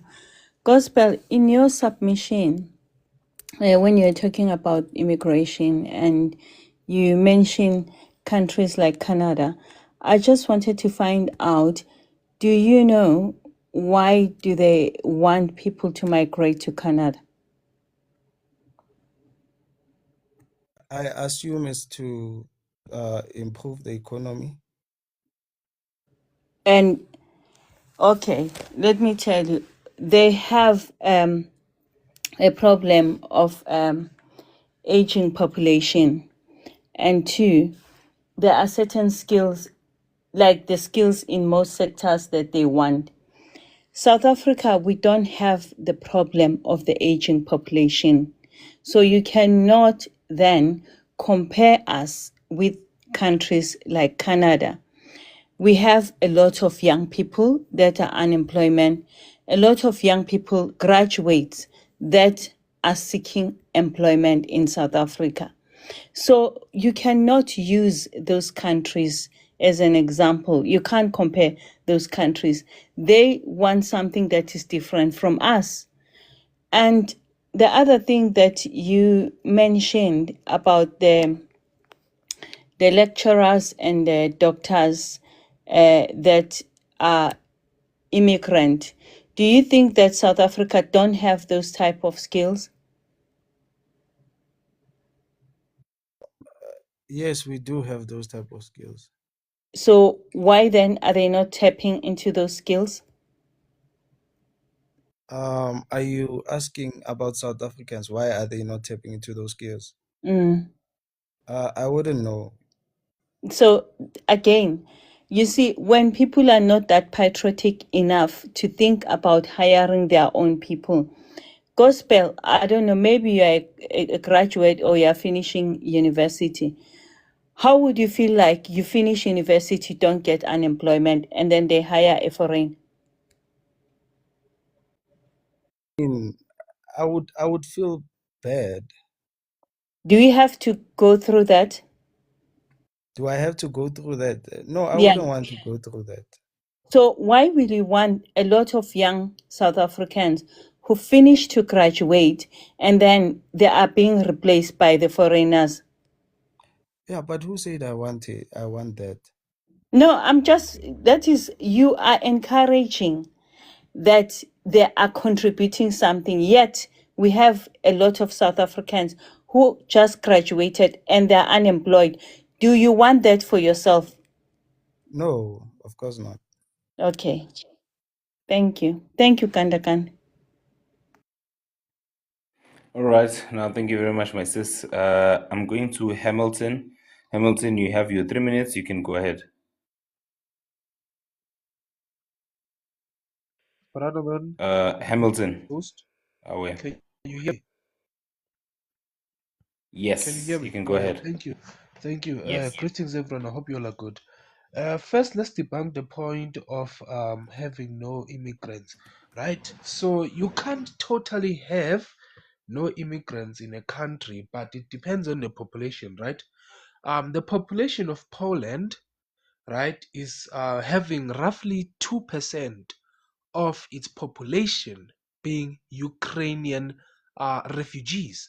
And if you guys understand refugees bring nothing to the country because they are running away from their country that is facing WAR. As we know, between 2022 and 2025, there was a WAR between Ukraine and Russia. So it's roughly 2% of the population. So we're going to say we're going to look at the 2% and override the 98% of the population of Poland.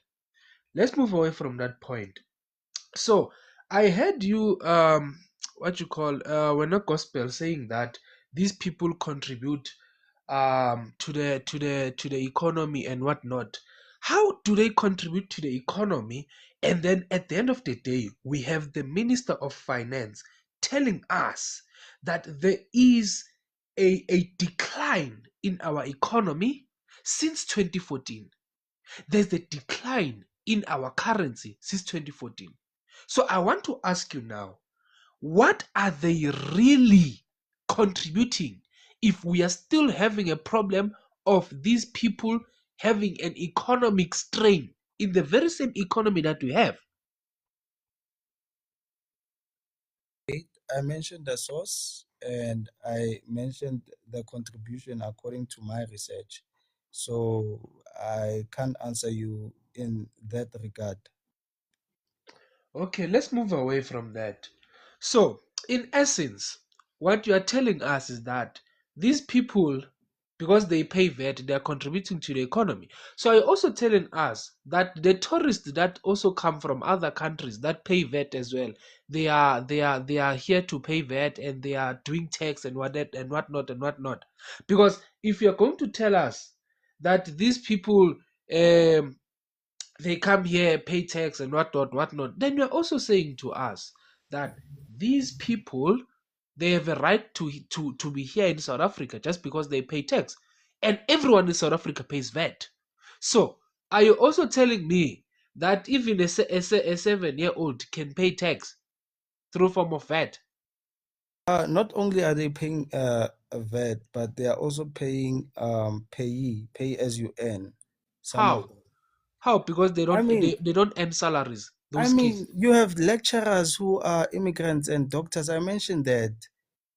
You have those people, they pay tax. No Doctors and problem. teachers and lecturers, they pay tax. No problem, host. Thanks. Cool. Thank you very much, Hamilton. Let me go to Pitbull, then Leader Z, and then I'm gonna go to Kenisia. Pitbull, you can go ahead. Your 3 minutes start now. Commander's morning. Gospel Impact, I'm so worried about you right now.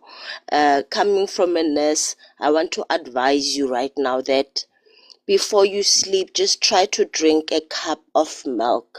You must drink a cup of warm milk so that you are able to sleep properly, because I don't think you can sleep after this. If you are still unable to sleep, don't touch your phone, close your eyes. That's how you encourage yourself to sleep. You spoke about doctors and lecturers that are contributing to the tax of the country. And in our constitution, it says clearly that we need to have scarce skills that are welcomed into our country.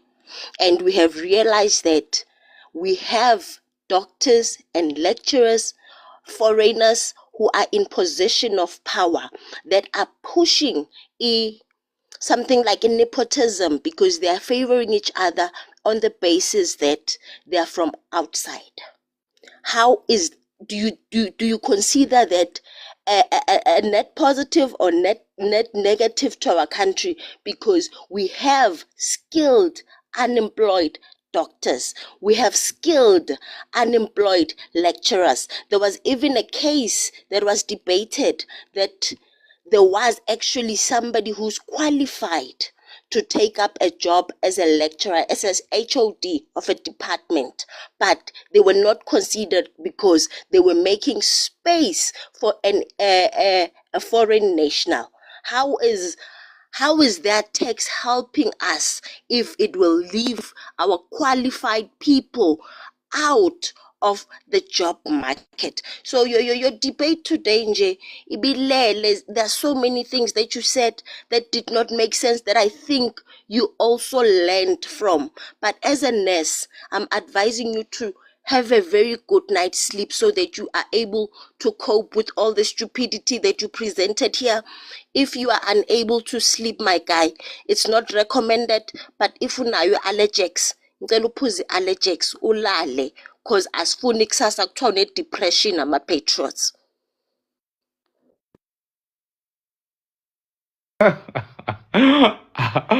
Awu, Okay, cool.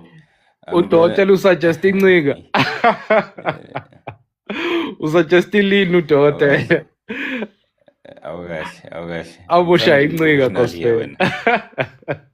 Anyway, Leader Z, you can come in, my sis. I hope you're doing well. You have your 3 minutes. Thank you so much, and greetings to everyone. Bushmeat, that was not even a debate, man. It was a soliloquy, you know.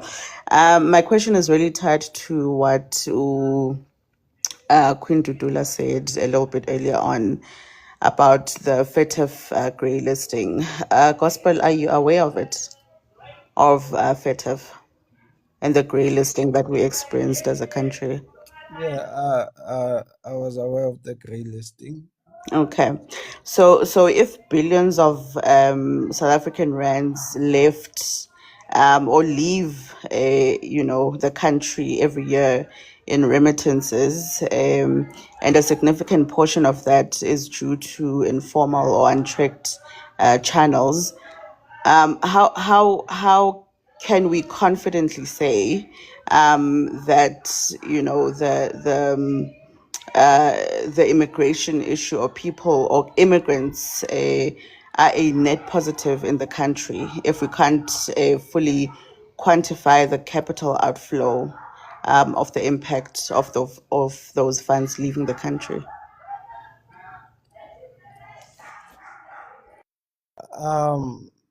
With regard to the grey listing and what you mentioned, I don't know much about that, but what I'll say is that I did point out how immigrants are a net positive. So I don't know if you were listening or what, but these questions, it's just like going around in cycles. So I did answer that question though.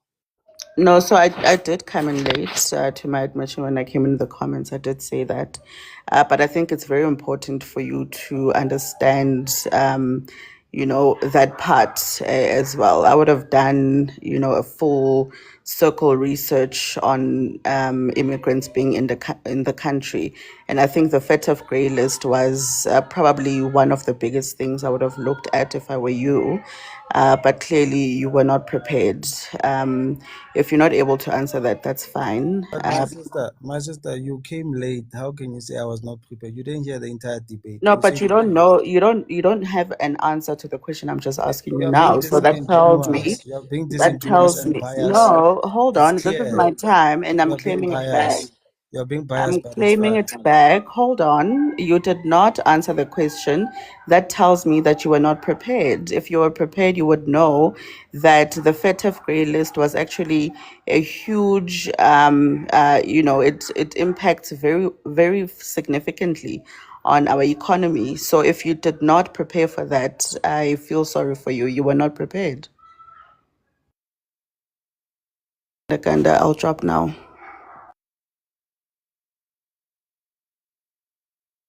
Boshele gospel. Kanda, you see, this guy started with the insults. Can you please call him to order? Akuyona insult All right, leyo. cool. Nalast Cool. time ngaphuza kanje ngonet. Don't let Palm these wine, palm dudulas wine. hype you up, bruh. Don't let them hype you up. Wait, gentlemen. Sunyanyile. Can everyone wait, gentlemen, please. It's been good so far. I don't want it to deteriorate. Okay. Right now, when I go to Kinesia, then after that, I'm moving to Shocks. I will come to Kaiser later, but Kaiser has been here already. So I will go to Kinesia, then after that, I'll go to Oputu Shocks. Kinesia, I'm giving you your 3 minutes to give your submission. You can go ahead. Thank you, host. Sanmonan guys. Wow, palm wine. You know, the sad thing is he will still do the same thing tomorrow. And this is very disappointing because you would expect someone like him to learn from this debate, but he will not, which is why I think something is wrong. We're just not seeing it, but something is definitely not okay. Gospel, question. What's your favorite Ethiopian food? I don't have any. So why did you bring up Ethiopian restaurants? Even I know injera. Exactly, palm wine. Even me too, I know it. You see, this is the problem. You advocating for things that you know nothing about. Number I mean, two, no, you already answered me. It's okay. I have another question for you. Do you think we have enough infrastructure to support continued immigration in South Africa? not really, not really. Okay, so why would you compare us to countries like Canada that can actually support the immigrants? Why are I you wasn't comparing com- us to those? I You wasn't did. You comparing. brought up the UK. You brought up I was referencing. There's a difference between comparing and referencing. Okay, no problem. So can you tell me which sectors actually benefit local? No, no, no, point, Okay. case. There's a difference between. Ooh. Okay, can you tell me which sectors actually Gentlemen, benefit gentlemen, locals gentlemen, because of gentlemen, immigration? gentlemen. It is Kinesia's time. Make sure that No, she has it's her time. no. You have to laugh, Palm One. If we're not laughing, we have to cry because this is actually sad. It's actually very, very sad. You cannot think like this every single day. Like every question that I'm asking him, he's giving us the correct answer, but in his head, he's advocating for Ethiopian restaurants. No, no one is eating in those restaurants, which is why they're not like it doesn't give us anything, because the people that are eating there are people from that country. The same way, last questions. Which sector actually benefits locals more because of immigration? Which sector, what benefits locals because of immigration? Which sector benefits South Africans because of immigration? Um, I would say tertiary and secondary sectors do benefit the local South Africans. Okay, so if we didn't have all these immigrants like your Mkwapanist Zimbabwean teacher, so in South Africa we wouldn't have schools? I mean, we would still have schools. Okay, we wouldn't have teachers? We would have teachers. Okay, so what's your point? Hebana. What's my point? What do you mean, what's my I point? think you have to start listening to yourself when you speak and when you're answering these questions. No, You but cannot what tell what do me. you mean, what's my point? What do you I mean, what's my point? you said we. All right, Oh, my all time is right. up. Thank you. Okay, wait, guys, wait. Kinesia, I'm gonna clarify the question, and then I'll give this engagement another 3 minutes.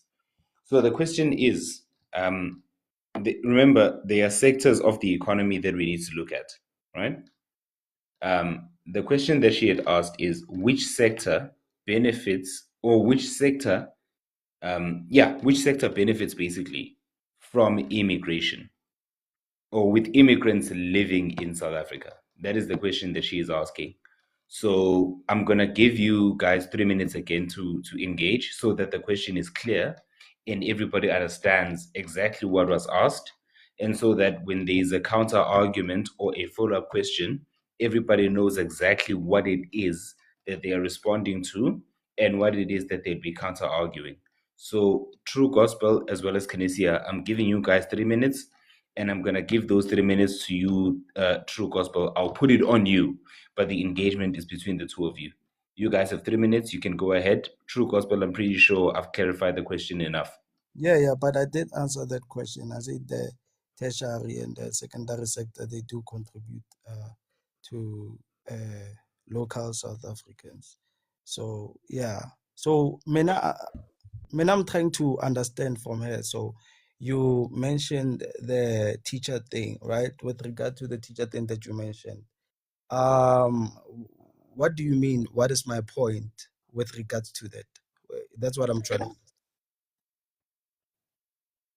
Because you said that we do benefit as locals. So now I ask, you said for example, like the teachers we benefiting from them, right, as they coming to be teachers in South Africa. Then I ask you, if truly we were benefiting, how exactly are we benefiting if we have unemployed teachers? And who's Okay. actually benefiting from from that?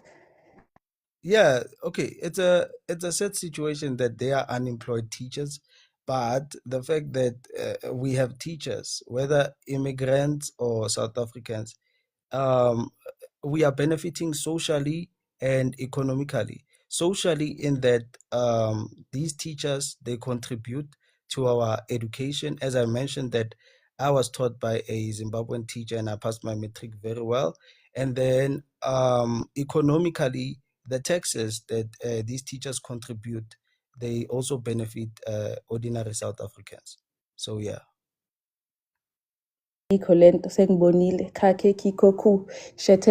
Anyways, if immigration was truly a net positive, we as South Africans would be benefiting every single day. Just example, Canada, for example. Canada, they take Mexicans to work at the farms every single time. And those Mexicans, they stay in apartments they reserved for them. They come in, they go out, and they go back, and they come in. Okay? Canada is benefiting from that. They're getting the Mexican farmers. You know why? Because this is what Canadians actually want. They're supporting this. This is working for them.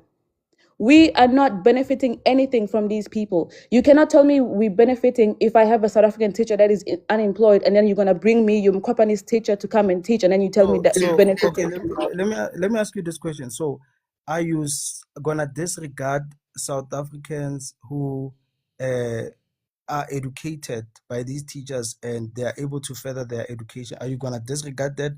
Are you gonna disregard the tax money that these teachers pay to our economy? Is that what you're gonna do? So you are living proof of what happens when you get a Mkopanis teacher. So yeah, we have South African teachers for a reason, and you can see from PALMWINE, you can see the South African education versus the Mkopanis. You can see the difference. Let's be honest now, okay? All right. Thank you for the engagement. I'm gonna move on to Brashlox. I see you, PALMWINE. I'm gonna come to you after Brashlox, my bro. I promise I'll come to you after bengifuna Brashlox. isikhathi gandaganda ukuthi ipanel uzoyivula nini be-open ngasikhathi seni. Very, very soon. So it's going to be Brashlox, then it's gonna be Mratua. Ukeza has already been here, so after that, I'm gonna make it open. Everybody else has had a chance to speak. There are a lot of other people that have requested, but right now I need to make it an open panel, also to respect the time of the two debaters. So it's gonna be Brashlox, and then it's gonna be Mratua. After that, it's an open panel. Brashlox, you have your 3 minutes. You can go ahead. Yeah, thanks, leaders. I'll try to use a simple language, the way Nami understanding a corner from SAPA. The brothers' contribution, I think it's as useful as boxing gloves in a soccer match, in all honesty. But yeah, let's talk about the issue of legal migration, not illegal. Now, the problem, as many of you will know, I have a problem with uncontrolled legal migration in the sense that the educated foreigners who are coming into South Africa. Africa is a developing continent, which means the issue of brain drain happening in various countries, meaning it deprives other countries of the opportunity to have people who can build capacity and develop. Now, the unintended consequences or the problem with that is that, guess what? The uneducated ones, bottom of the barrel, are also following them into one country, which is South Africa. That's the first problem I'm having. And secondly, the legal ones who are running businesses, many of them don't reach the threshold to pay tax. So which means they are consuming more public goods, like our hospital, schools, paid for by the South African taxpayer, which means they are benefiting more than they are giving, if any, South Africa. And secondly, South Africa is a developing country. We also need to build capacity, which is why we have our graduates who are supposed to be getting accepted into the employment spaces and building that experience, which takes time. It doesn't matter whether it's medical or you're a chartered accountant or to become a manager or whatever. But now for every graduate who's sitting at home 5-6 years, it's a skill lost to our country. While at the same time, as Zimbabwean is benefiting from our economy, and the issue does not end there. The income end.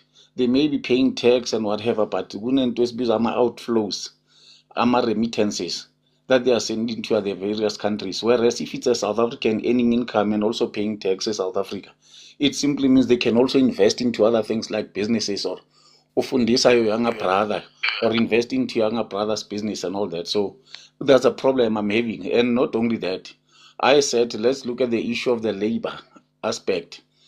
Foreigners are destroying the bargaining power of a South African in labor market. by virtue of accepting anything. Our tertiary students are struggling now. They are becoming victims to Nigerian perverts and predators because by Alamba, during our days, tertiary, we used to work stock taking, we used to work with ShopRite, with Lento, Edgar's and whatever. We don't see that happening now. Now, policing is another issue. And the legal ones also bringing their illegal brothers and whatever, and they are breeding and outbreeding us. The government cannot budget because they don't know, they are not monitoring. Go to gospel obuyale eZimbabwe sekazele abantwana abayi 4-5 and they have to get vaccines and space esikolweni and whatever. Government only notices that during January when our kids cannot find schools. So how I accepted gospel not afazwa umfazi wakhe. Now suddenly the family has 5-6 people now. Now the policing as well is exactly the same thing. As I always say, a foreigner in South Africa has to be protected, policed, which is extra resources, which is why migration must be supported by the rate of infrastructure development and economic growth. Bulk services, for instance, that people are using. That's why you don't ask yourself, if Ilpro was meant to handle 15,000 people, suddenly there's 40,000 flatheads, all types of hard stuff and ilento. That's the problem we are sitting with, but ngakhuluma for another hour. Why I have a problem with uncontrolled legal migration? I'm not talking about illegal. La was bafuni. They were not even supposed to be here, but yeah. Let me yield the mic. Thank you, Nyabong. Thank you very much, Mr. Brashoks. I'm gonna go to you, Mratua. You have your 3 minutes. You can go ahead, and then after that, we'll make it open. Go ahead. Okay, evening everybody.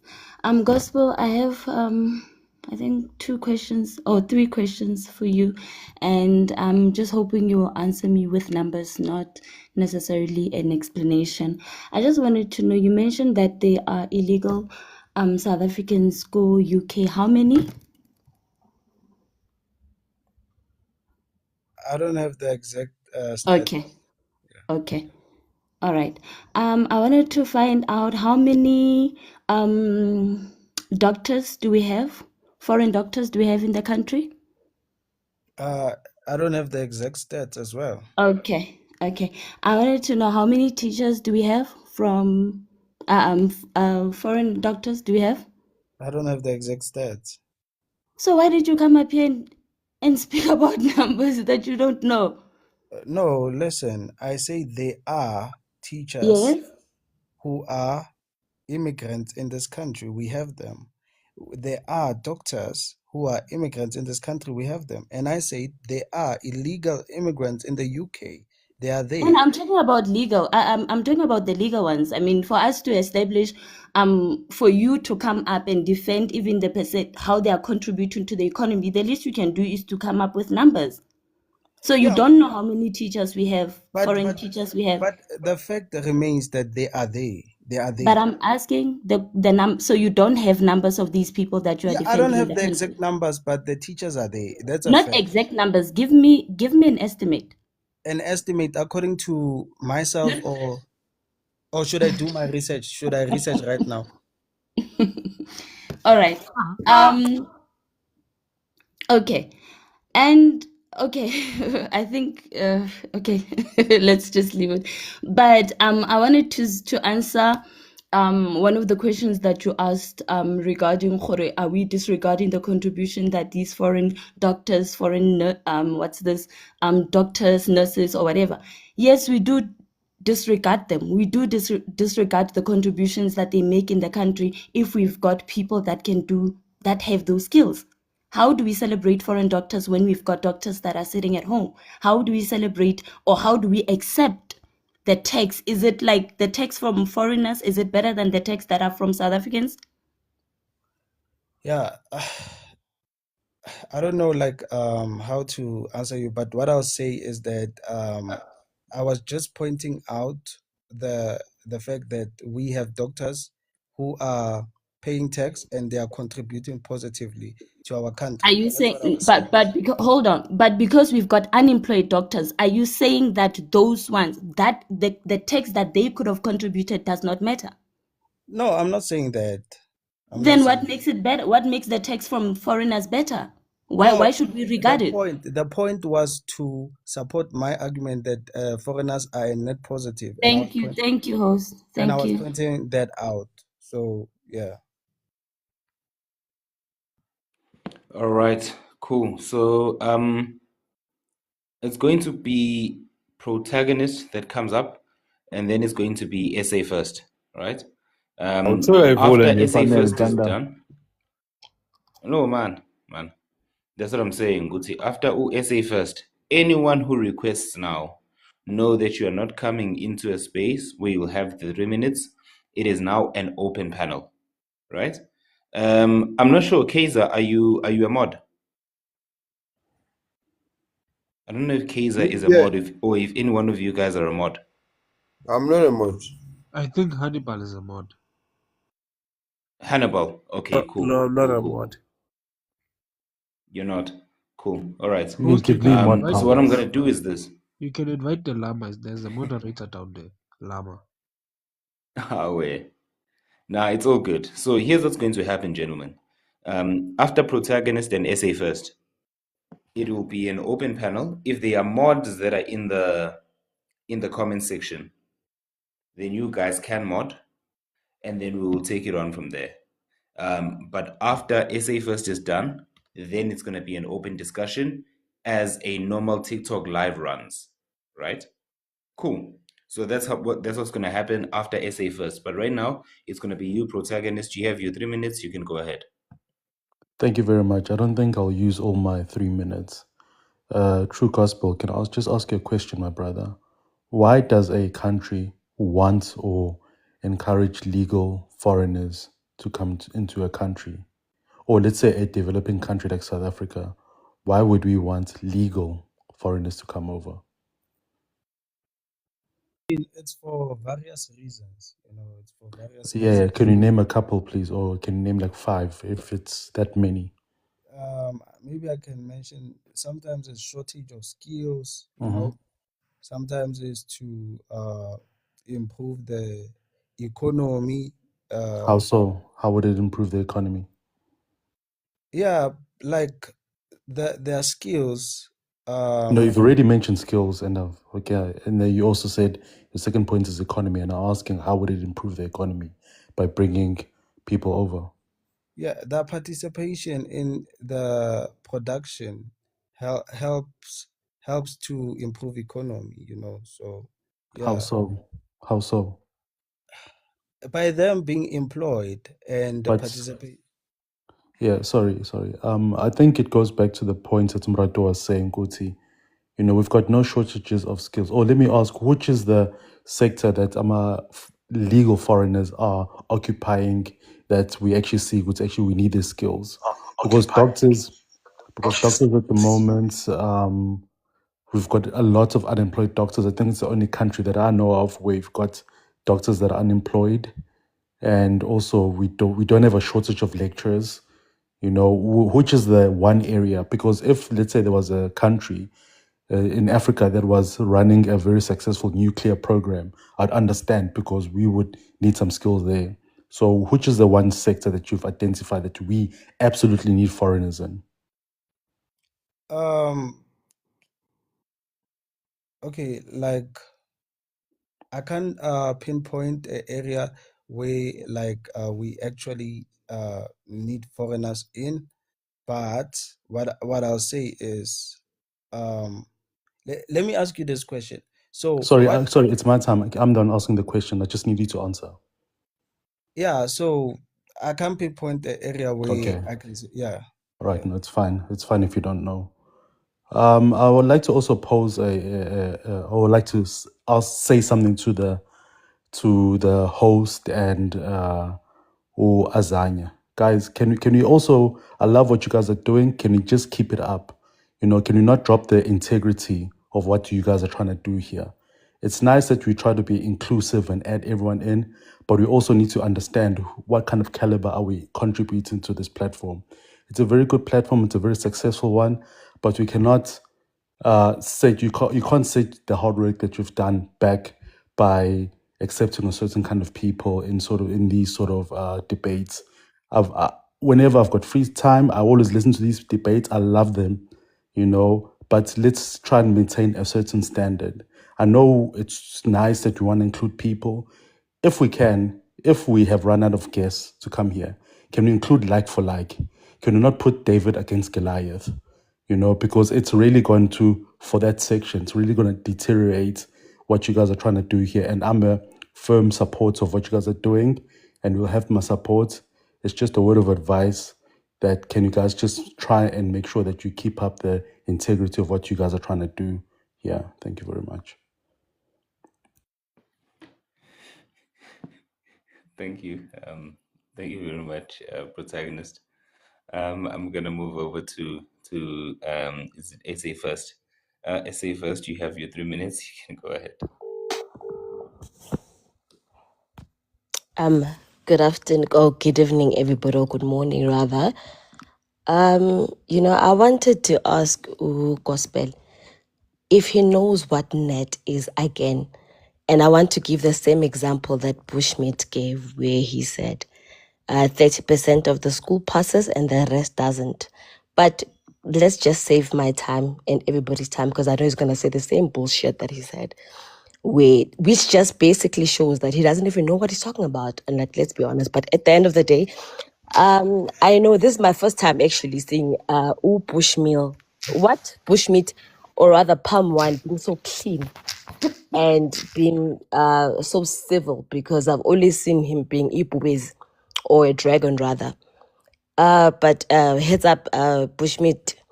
We see you good. You can be smart and be civil as well. But also, I don't understand why this guy keeps saying that there are illegal South Africans in the UK. Are those people a positive net? Does that mean that we should be accepting illegal immigrants because we have people in the UK, rather, to be specific, about the people that he said? Should we now have illegal immigrants because there are illegal immigrants, South Africans in the UK?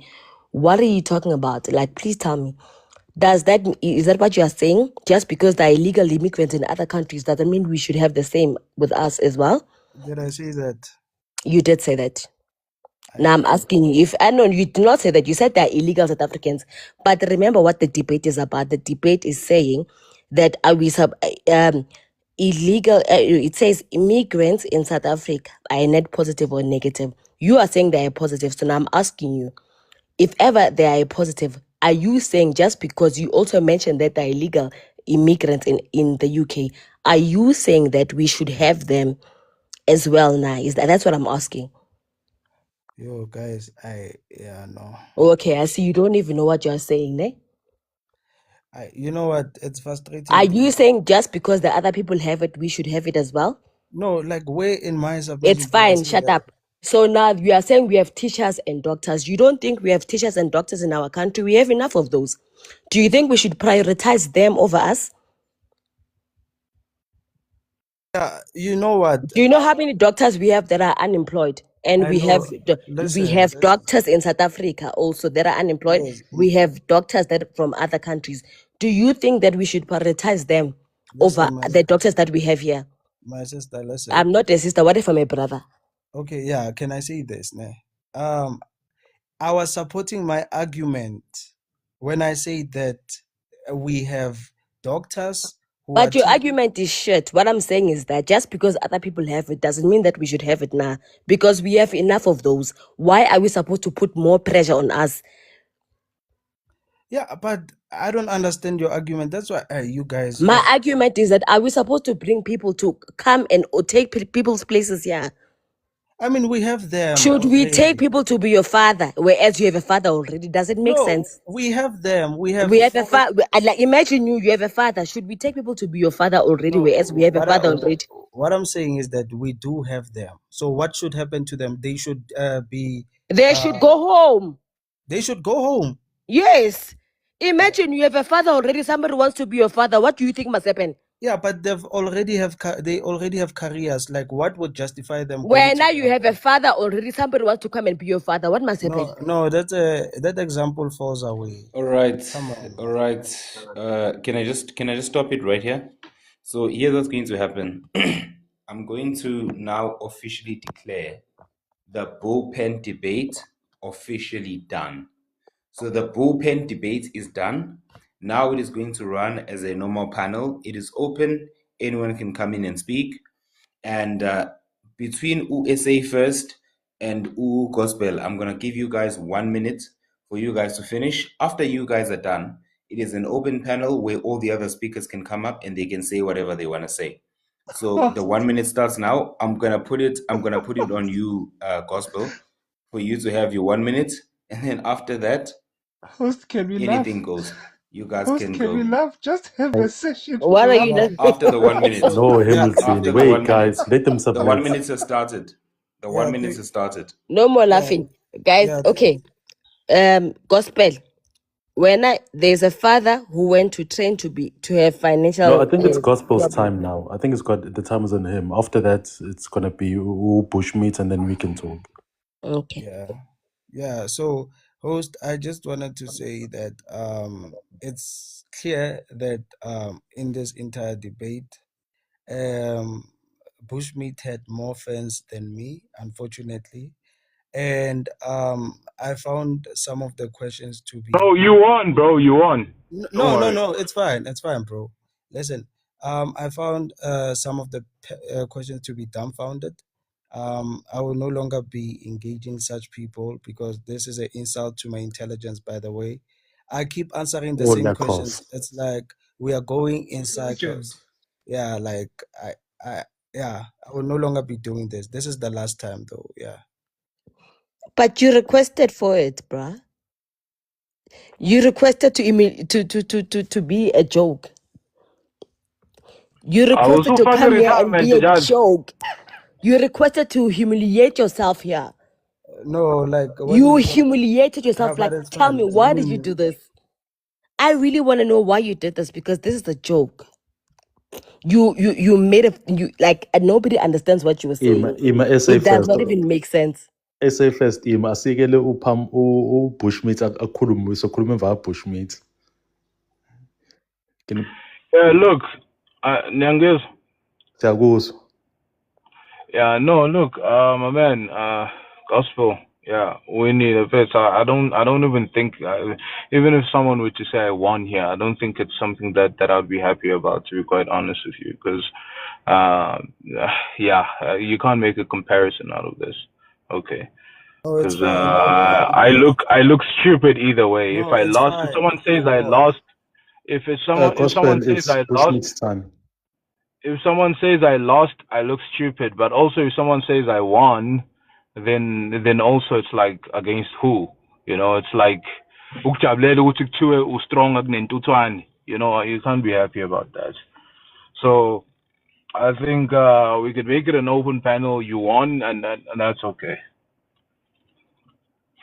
You won, bro. It's okay. Like it's fine because there was biasness, of course. Yeah, there was How was the clearly biasness? How was the biasness? bro, protagonist, you are biased, bro. Like of Okay, course, I like agree. I'm biased. yes, How was I definitely. biased? Thank you, How was I thank you. biased?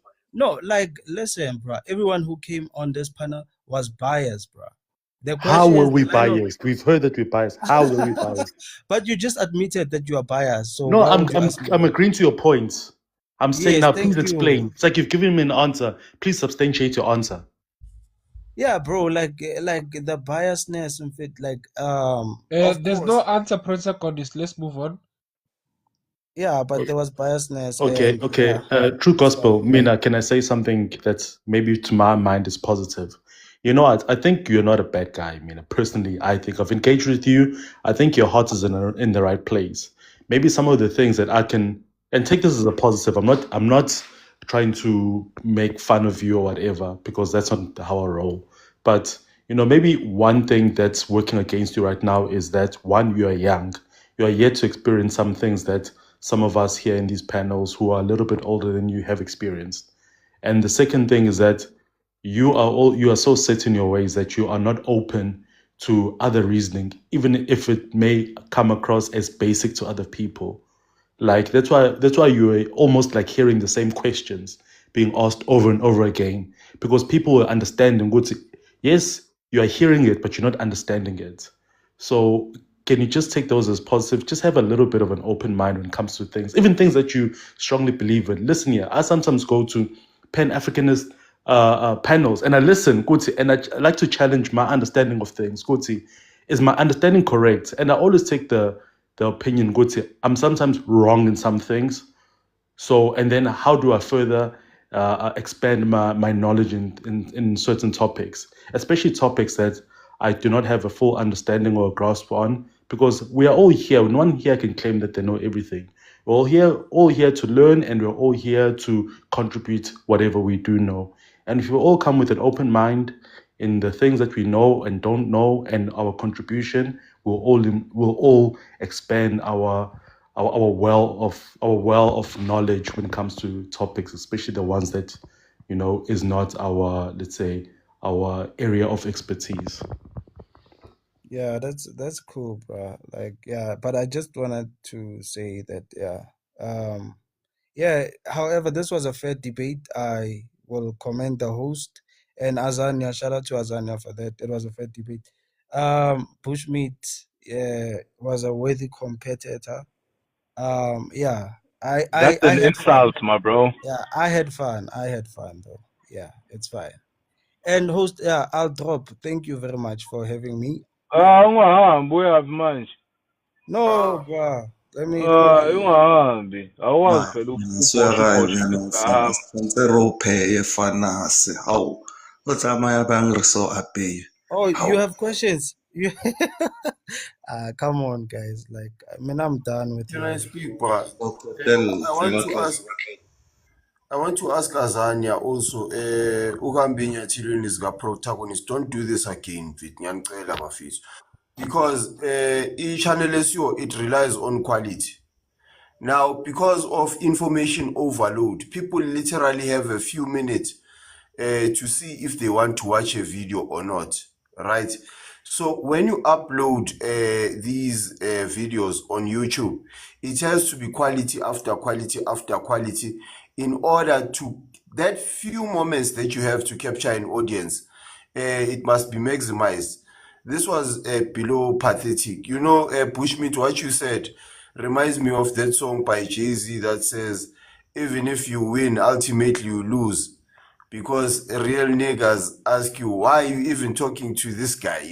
Bruh, why are you even talking to him, bruh? That's exactly how I feel, bro. No, but I mean, bruh. like, I understand Bushmeat. It's like Mike Tyson gloating over the fact that you beat Sheldon from Big Bang Theory. Kutum beatil. I mean, like, it's nothing to be happy about, like.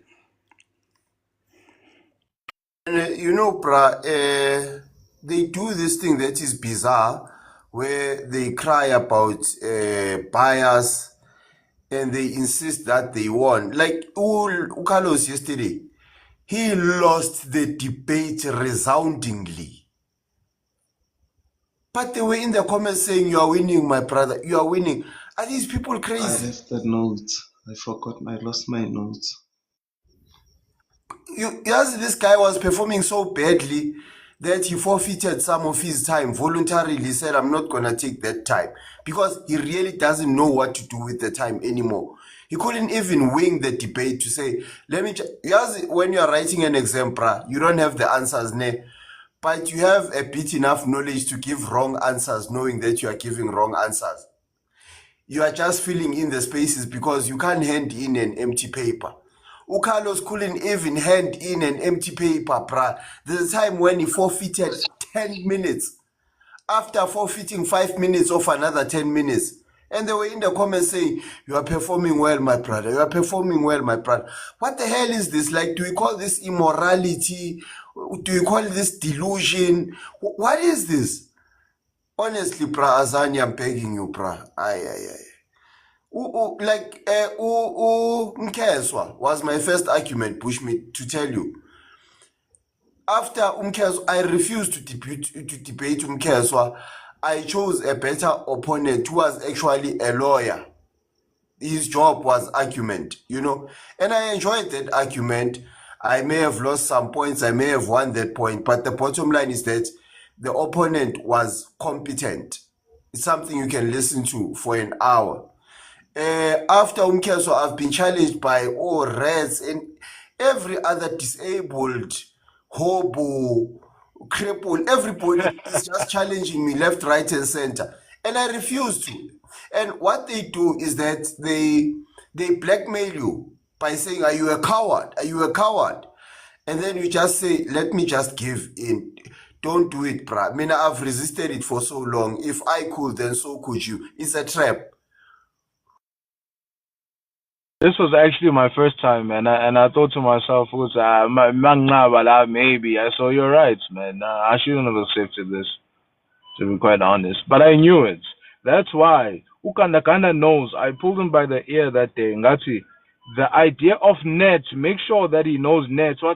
You see, he's undermining me. That's what I'm told. But I knew he was not going to understand what net means. So I knew exactly what I was going to be facing today.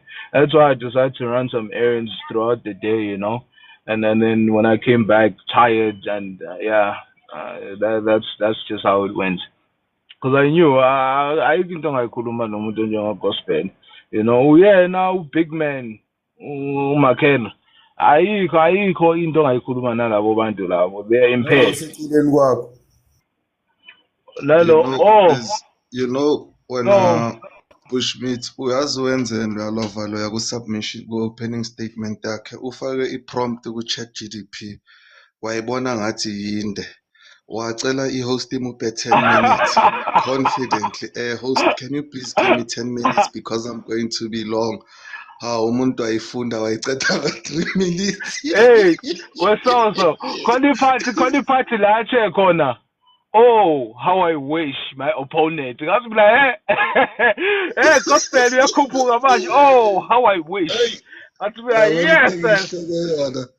Then you'll find people saying, "Oh, you're intelligent." No, he's not intelligent. He's just intelligent to dumb people, bro. That's how it is. Imagine you want 10 minutes, they give you 10 minutes.